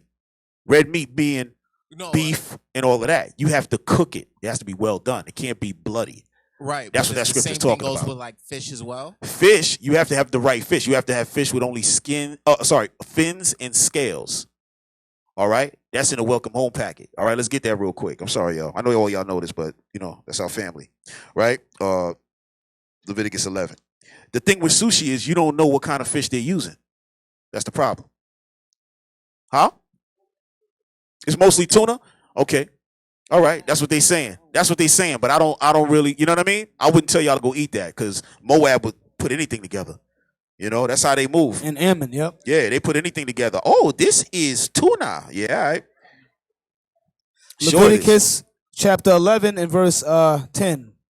These shall ye eat of all that are in the waters. Whatsoever have fins and scales in the waters, in the seas and in the rivers, them shall ye eat. And all that have not fins and scales in the seas and in the rivers, of all that move in the waters, and of any living thing which is in the waters, they shall be an abomination unto you. Right. So the key is that, yes, you got to eat fish with fins and scales, but now you have to trust where that food is coming from. If you trust that it's tuna or it's whatever they say it is, as long as it's not crab meat and all that other garbage, then you're good to go. But if you don't trust it, for conscience sake, don't eat it. Any other questions? Yeah, bro.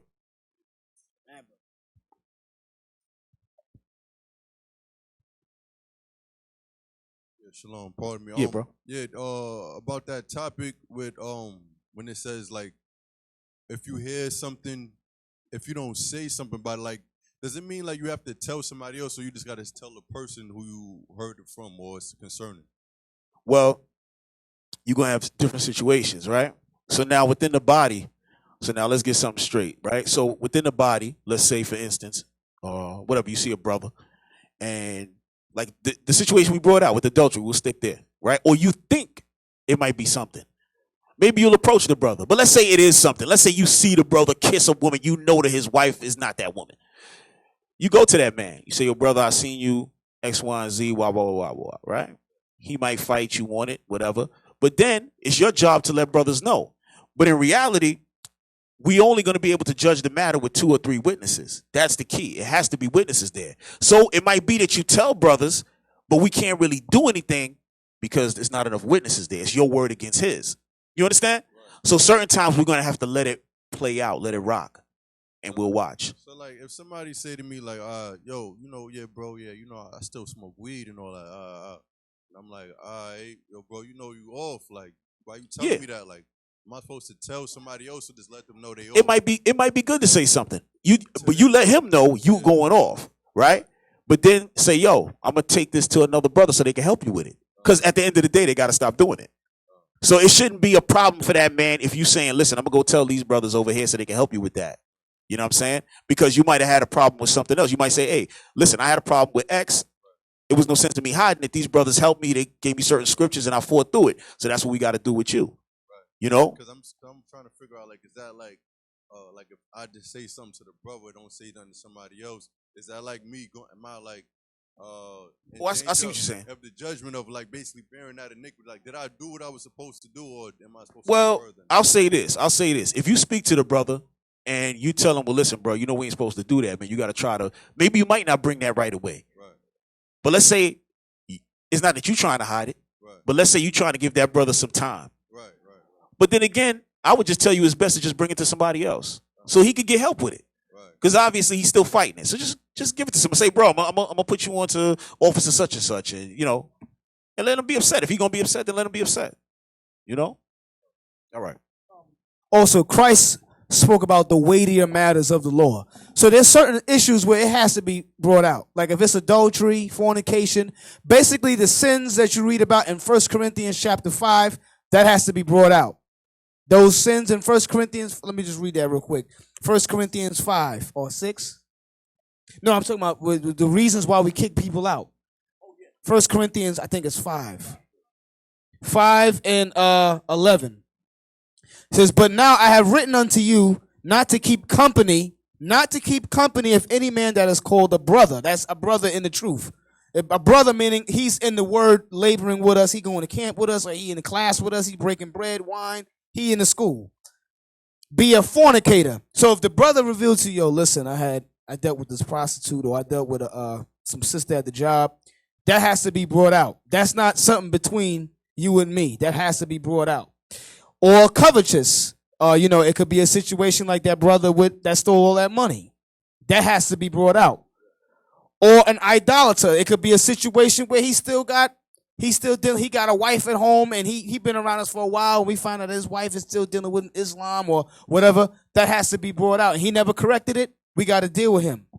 Or a railer, or a drunkard.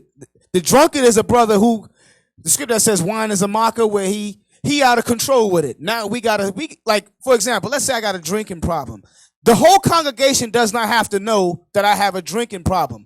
But once the problem becomes where it's affecting people, like, yo, you touching the girls, or you cursing every time you drunk, you cursing people out. Every time I see you drunk, then it has to come out. You understand? But if it's a situation where the brother is trying to get his stuff together and he stopped doing it, that's something that, that could be squashed. But if it's to a situation where time after time brothers is correcting him, he ain't trying to see it, then we're going to have to deal with that man accordingly. When it says drunkard, what's another one? Or an extortioner, like Judas Iscariot. Or, getting money illegally and all of that. With such as one know not to eat. So that means don't eat around people like that. Don't be dealing with people like that. All right? The verses before tell you about not the people of the world. Like when you in the world, you're around these people. But the people that's in the truth, you got to deal with it. Right. So in other words, if you a brother's a drug dealer, right? You might not necessarily run to the cops and say, this guy's a drug dealer. You might do that. If you want, that's up to you. But this is more like the brother said. As we read down, watch this. It says, for what have I to do to judge them also that are without? Do not ye judge them that are within? Let the Most High take care of that. Our job is to judge within here, within these walls. When people go outside and they start acting wild or whatever, Most High said, I got that. Handle what's inside there. Because we're going to get judged based on how we judge the matter.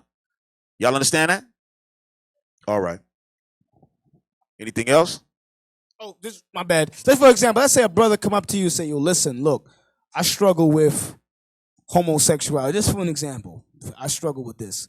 My job is not to air that man out in front of everybody, because I'm going to break him spiritually. I'm going to destroy him. That's embarrassing him, right?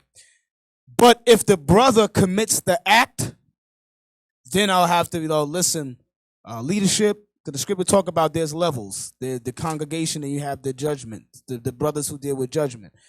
This brother's dealing with X, Y, and Z. We had to put him out because of this, that, and the other. And, in time when he get his mind right, we'll bring him back in. But if it's a situation where a brother in counsel and confidence said to you, like, listen, yo, I'm struggling with this. Help me. What scriptures can you help me with? Give me some examples. That's different. But if he's doing it and he all crazy going off, we got to bring it out. You understand? I forgot this is a newer class, so y'all going to have to, these are topics that we're going to have to really go into all the time. All right? Also, I'm gonna bring one more scripture out. Just dealing with, Ephesians, right? Just dealing with something real quick. Ephesians chapter 4 and verse 26. Be ye angry and sin not. Be ye angry and sin not. Because a lot of us come in, when we talk about that zeal, sometimes we have a lot of anger. Certain brothers and sisters have anger issues. Right, what they would call anger issues, because sometimes they don't know how to handle their anger. They might want to fight or whatever. You know what I'm saying? Or whatever it might be. Okay. The Lord said there's nothing wrong with being angry. That's not the problem. The problem is the reaction after the anger, right? So once you get angry about something, now we got to figure out how we going to deal with the problem. Okay? Just don't sin. So I don't want brothers to feel like, oh man, I can't be mad. You know, if something happening and brothers is holding it inside, trembling in the corner and all that. Nah, you could be mad. You could be mad. But we're going to discuss and find out how to deal with the problem. Okay? We're going to try to stay away from the sinful acts and all of that. Y'all understand that? All right? Because as y'all coming up in this truth, you're going to get angry at a lot of things. You're going to get angry at Esau. You're going to be mad at this, mad at that. You're gonna watch Roots and then get mad. Right. You're going to get pissed off. You know what I'm saying? Y'all going to get mad at each other, little things. So you got to learn how to deal. And the scriptures is always going to be the way how to deal. All right? Are we good? Any other questions? Anything? I know usually have the sisters write something down. I don't know if the sisters will. I don't think so. I'm not sure. They do?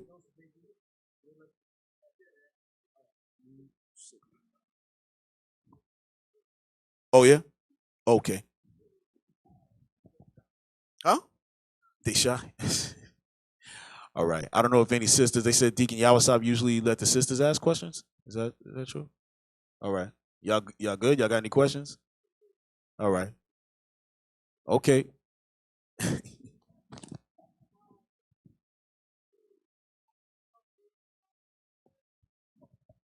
Something dealing with food. I want to know is chicken and turkey is clean? Because I was told that it's unclean. I don't know who told you that. Because we going to be messed up in here. We going to be messed up. No. Chicken and turkey is definitely clean. That's definitely clean. All right? No. The birds that are unclean is like duck. Yes. I think in Deuteronomy 14 it says, of all clean birds you should eat. Right. And it talks about the ones with the webbed feet. Right. The cattle. The birds that's around the cattle, you could deal with that. Like the chicken, the turkey, the hen. That's fine. But when it comes to like the osprich, like them animals you read in Leviticus 11, in the cornet, in the osprey, leave that alone. It's written there because those are foods that's eaten on the other side of the world. So what was it? Right. Yeah, like it says, you can't eat a swan, you can't eat the owl. Okay, you'll find all of that in Deuteronomy 14. All right, the pelican you can't eat, the eagle, the cormorant, like he said, the stork. You know what I mean? Right. Those are the ones you cannot eat. Everything else, you're good to go. All right, so y'all can take a look at that, Deuteronomy 14, and y'all can check out all your food. Leviticus 11. Yes. Okay. Anything else? All right, pretty long class. Hope y'all got something out of it. We got the wine and all that. We're gonna. Wait, everybody, whoever breaks bread, do y'all have bread and wine? Everybody good? Okay. Those of you who do not break bread, do not feel pressured into doing so. It takes time to fully digest what we're really believing in here. We're saying that we're going to be the nations, we're going to be above all the nations, and we're going to be in the kingdom, and we're going to have they're going to be in captivity. That's a hard pill to swallow because some of y'all got friends of the other nations. You know what I'm saying? Or the severity of, oh man, if I go to camp, I may get beat up or get spit on, or I might get killed. That's something that weighs in a man's mind. Remember, there was a brother that told the bishop, can we get life insurance? It's like, should we do that? Was it that same brother who left our camp? I don't know. It might be that same guy. Yeah, I remember that. The brother. Now, life insurance is good for your family, but he said it in terms of fear. Like, what if I get killed? Like, that's the fear spirit. Yeah, he was worried he wasn't going to get back home to wifey.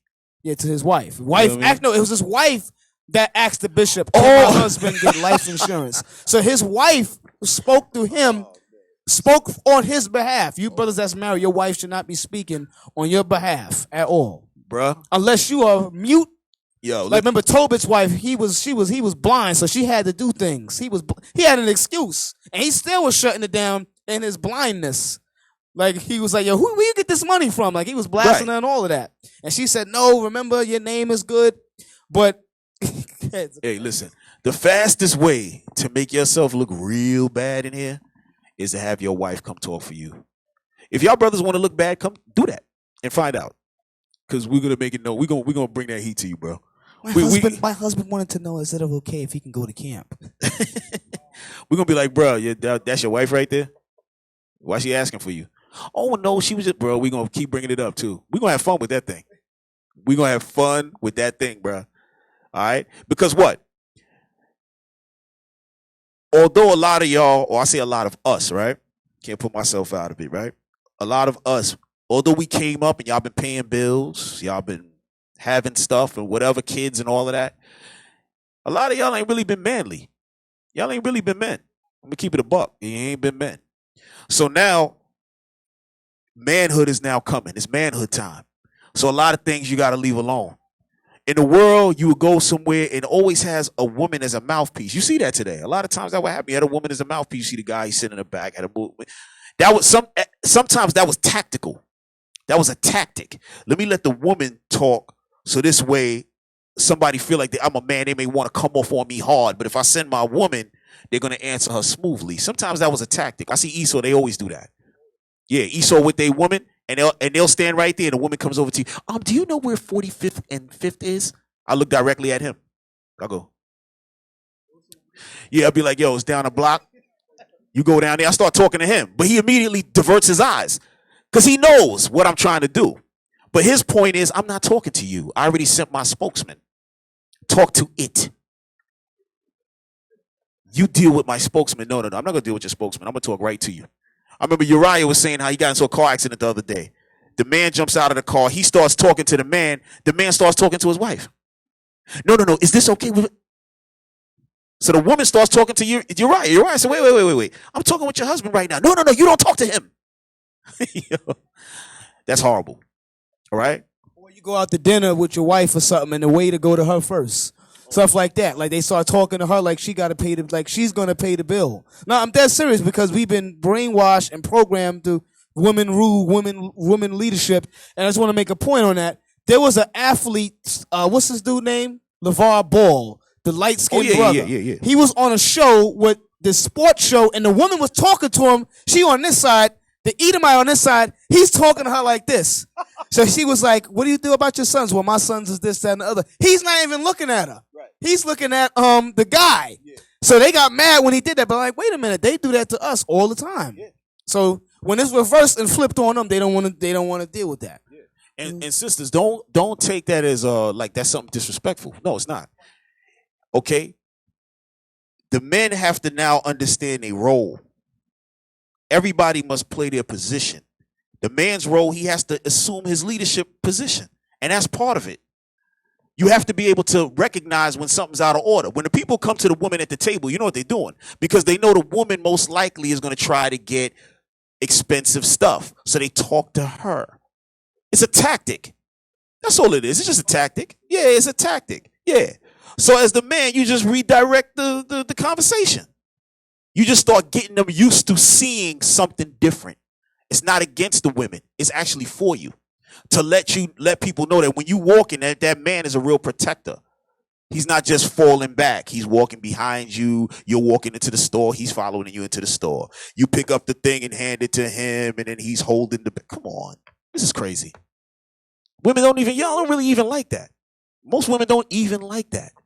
Okay? So we got to work together, sisters, all right? We're going to turn this thing around. Y'all going to have to give up that American leadership that y'all thought y'all had, okay? Because y'all thought y'all had that leadership. Y'all thought that. Oh, no, you can't tell me nothing. A lot is going to be told to you here, sis, okay? Y'all better thicken up y'all skins, okay? And let's work together, all right? We got much love for the sisters, but when y'all get out of order, we're going to tighten y'all up same way we tighten up these brothers. And we tighten up these brothers often. All right? So we good? Everybody got bread and wine?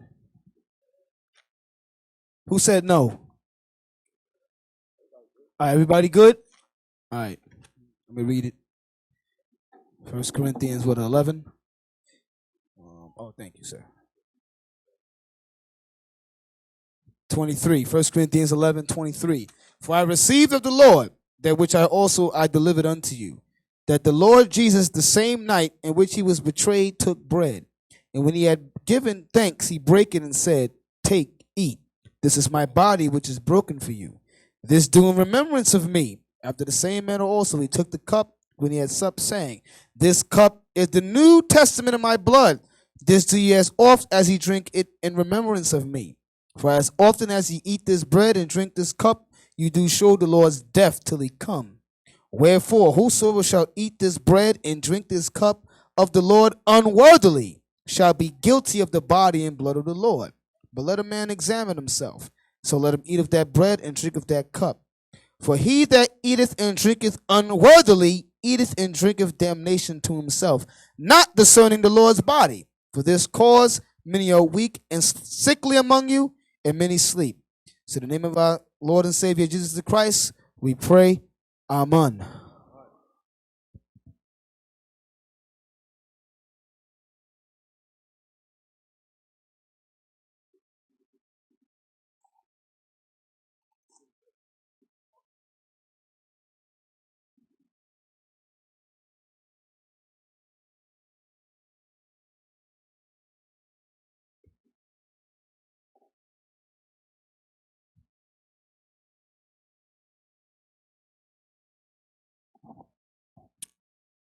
I'm sorry. We do the first time?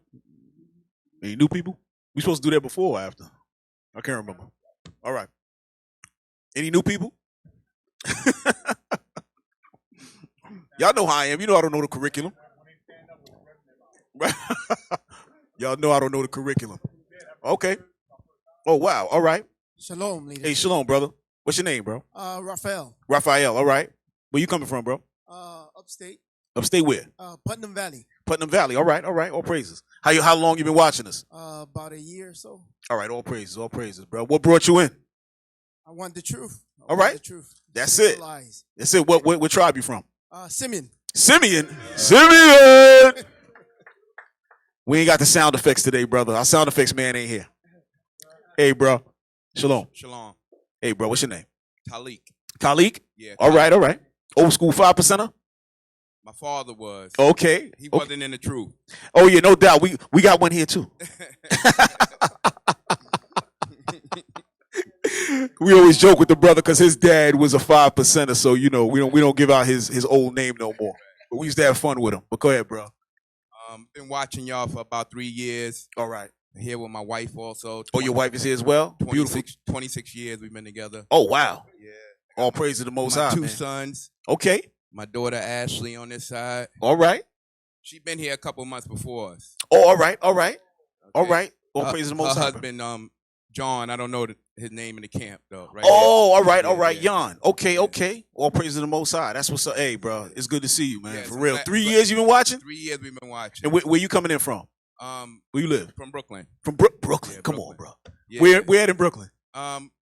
Starrett City right now, East New York. Okay, okay, yeah. That's what's up. Okay, now. I'm from East. I'm from the East originally. Yes, and all right. Tribe of Gad.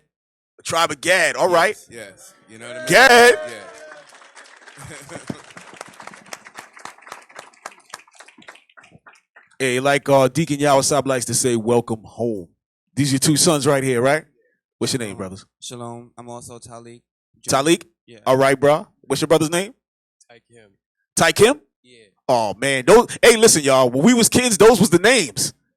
They got them names from dad, but when we were their age, that was the names. You come to school, like, what's your name? Yo, I'm Talik. They'd be like, oh, shoot. That's Talik in them. Yeah, all praise to the Most High. Hey, brothers, welcome home. I hope to keep seeing y'all, for real. All right? All praises. Please pass the mic to our sisters. Hey, shalom, sis. How you doing? Brothers, sisters, my name is Grace. Hey, wait a minute. Oh, wait a minute. We robbed our brother in the back. Hold on. I'm sorry. We got to let that brother speak. This your first time, bro? Huh? Oh, you been here. Come on, man. Distracting us, man. Come on, bro. All right. How you doing, sis? I'm good. Shalom. What's your name? Grace. Grace? Sister Grace. Sister Grace. Yes. Oh, how you doing, Sister Grace? I'm good. Thank all right. All praise. How long you been watching us? A year now. A year now. Okay. Where you coming in from? I live in the Bronx in All right. Co-op City. Co-op City? Yes. Okay. Very nice. Very nice. What tribe you from? Judah. Judah? Yes. Wait a minute. I hear a very thick accent. Where's that accent from? From Ghana. From Ghana. Oh, all praises to the Most High. Oh, yes, yes, yes. Hold on. Hey, Sister Grace, are you part of our congregation? Oh no, you live here. Yes, I live. Oh, all right. That's beautiful. That's beautiful. You know we have something set up over there now, right? In Ghana? Yes. Oh, it's beautiful. Yeah, yeah. All the videos. Okay. Where you from in Ghana? Are you from Accra? No, I'm from Central. It's 1 hour from Kumasi. Oh, 1 hour from Kumasi. Okay, okay. All praises. Good to have you, sis. Thank you. All right. Shalom. Most High Christ bless. Welcome home. Welcome home. Shalom, my name is Luz. Luz? Yes. Okay. How you doing, sis? I know you are colleague's wife, right? Yes. Yes, yes. I'm from the tribe of Ephraim. You from the tribe of Ephraim? Yes. All praises. Oh man, I'm gonna remember that name, Khalik. That was my man name back in the world. That was my boy, Khalik. All right, sis, how you doing? Shalom, Most High Christ bless you. Shalom, my name is Zaida. Zaire? Zaida. Zaida. Okay, where you coming in from? Well, I stay out by Fordham. Fordham? All right, so you from the Bronx? Yeah. Okay. No, I'm from Brooklyn. Oh, you from Brooklyn? Yeah. Okay, so listen, we from Brooklyn. We don't say that we live somewhere else. We just say we from Brooklyn. That's it. Yeah. I wanted. Even if we live on Mars, we just say I'm from Brooklyn. That's it. All right, sis. How long you been watching us? It's been from what was it? I think last year.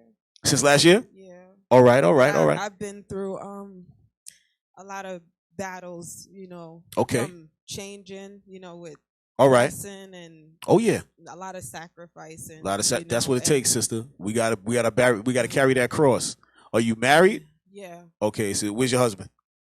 That's the battle? God, yeah. That's one of the battles? Not just that. It's Okay. also family too. And All right. I've been attending a church in Brooklyn. Yeah. It was a Pentecostal church. And, Oh, okay, okay. What's the name of that church? It's Triumphant Assembly. Is it big? It's like medium. Where's it at? It's by what's that?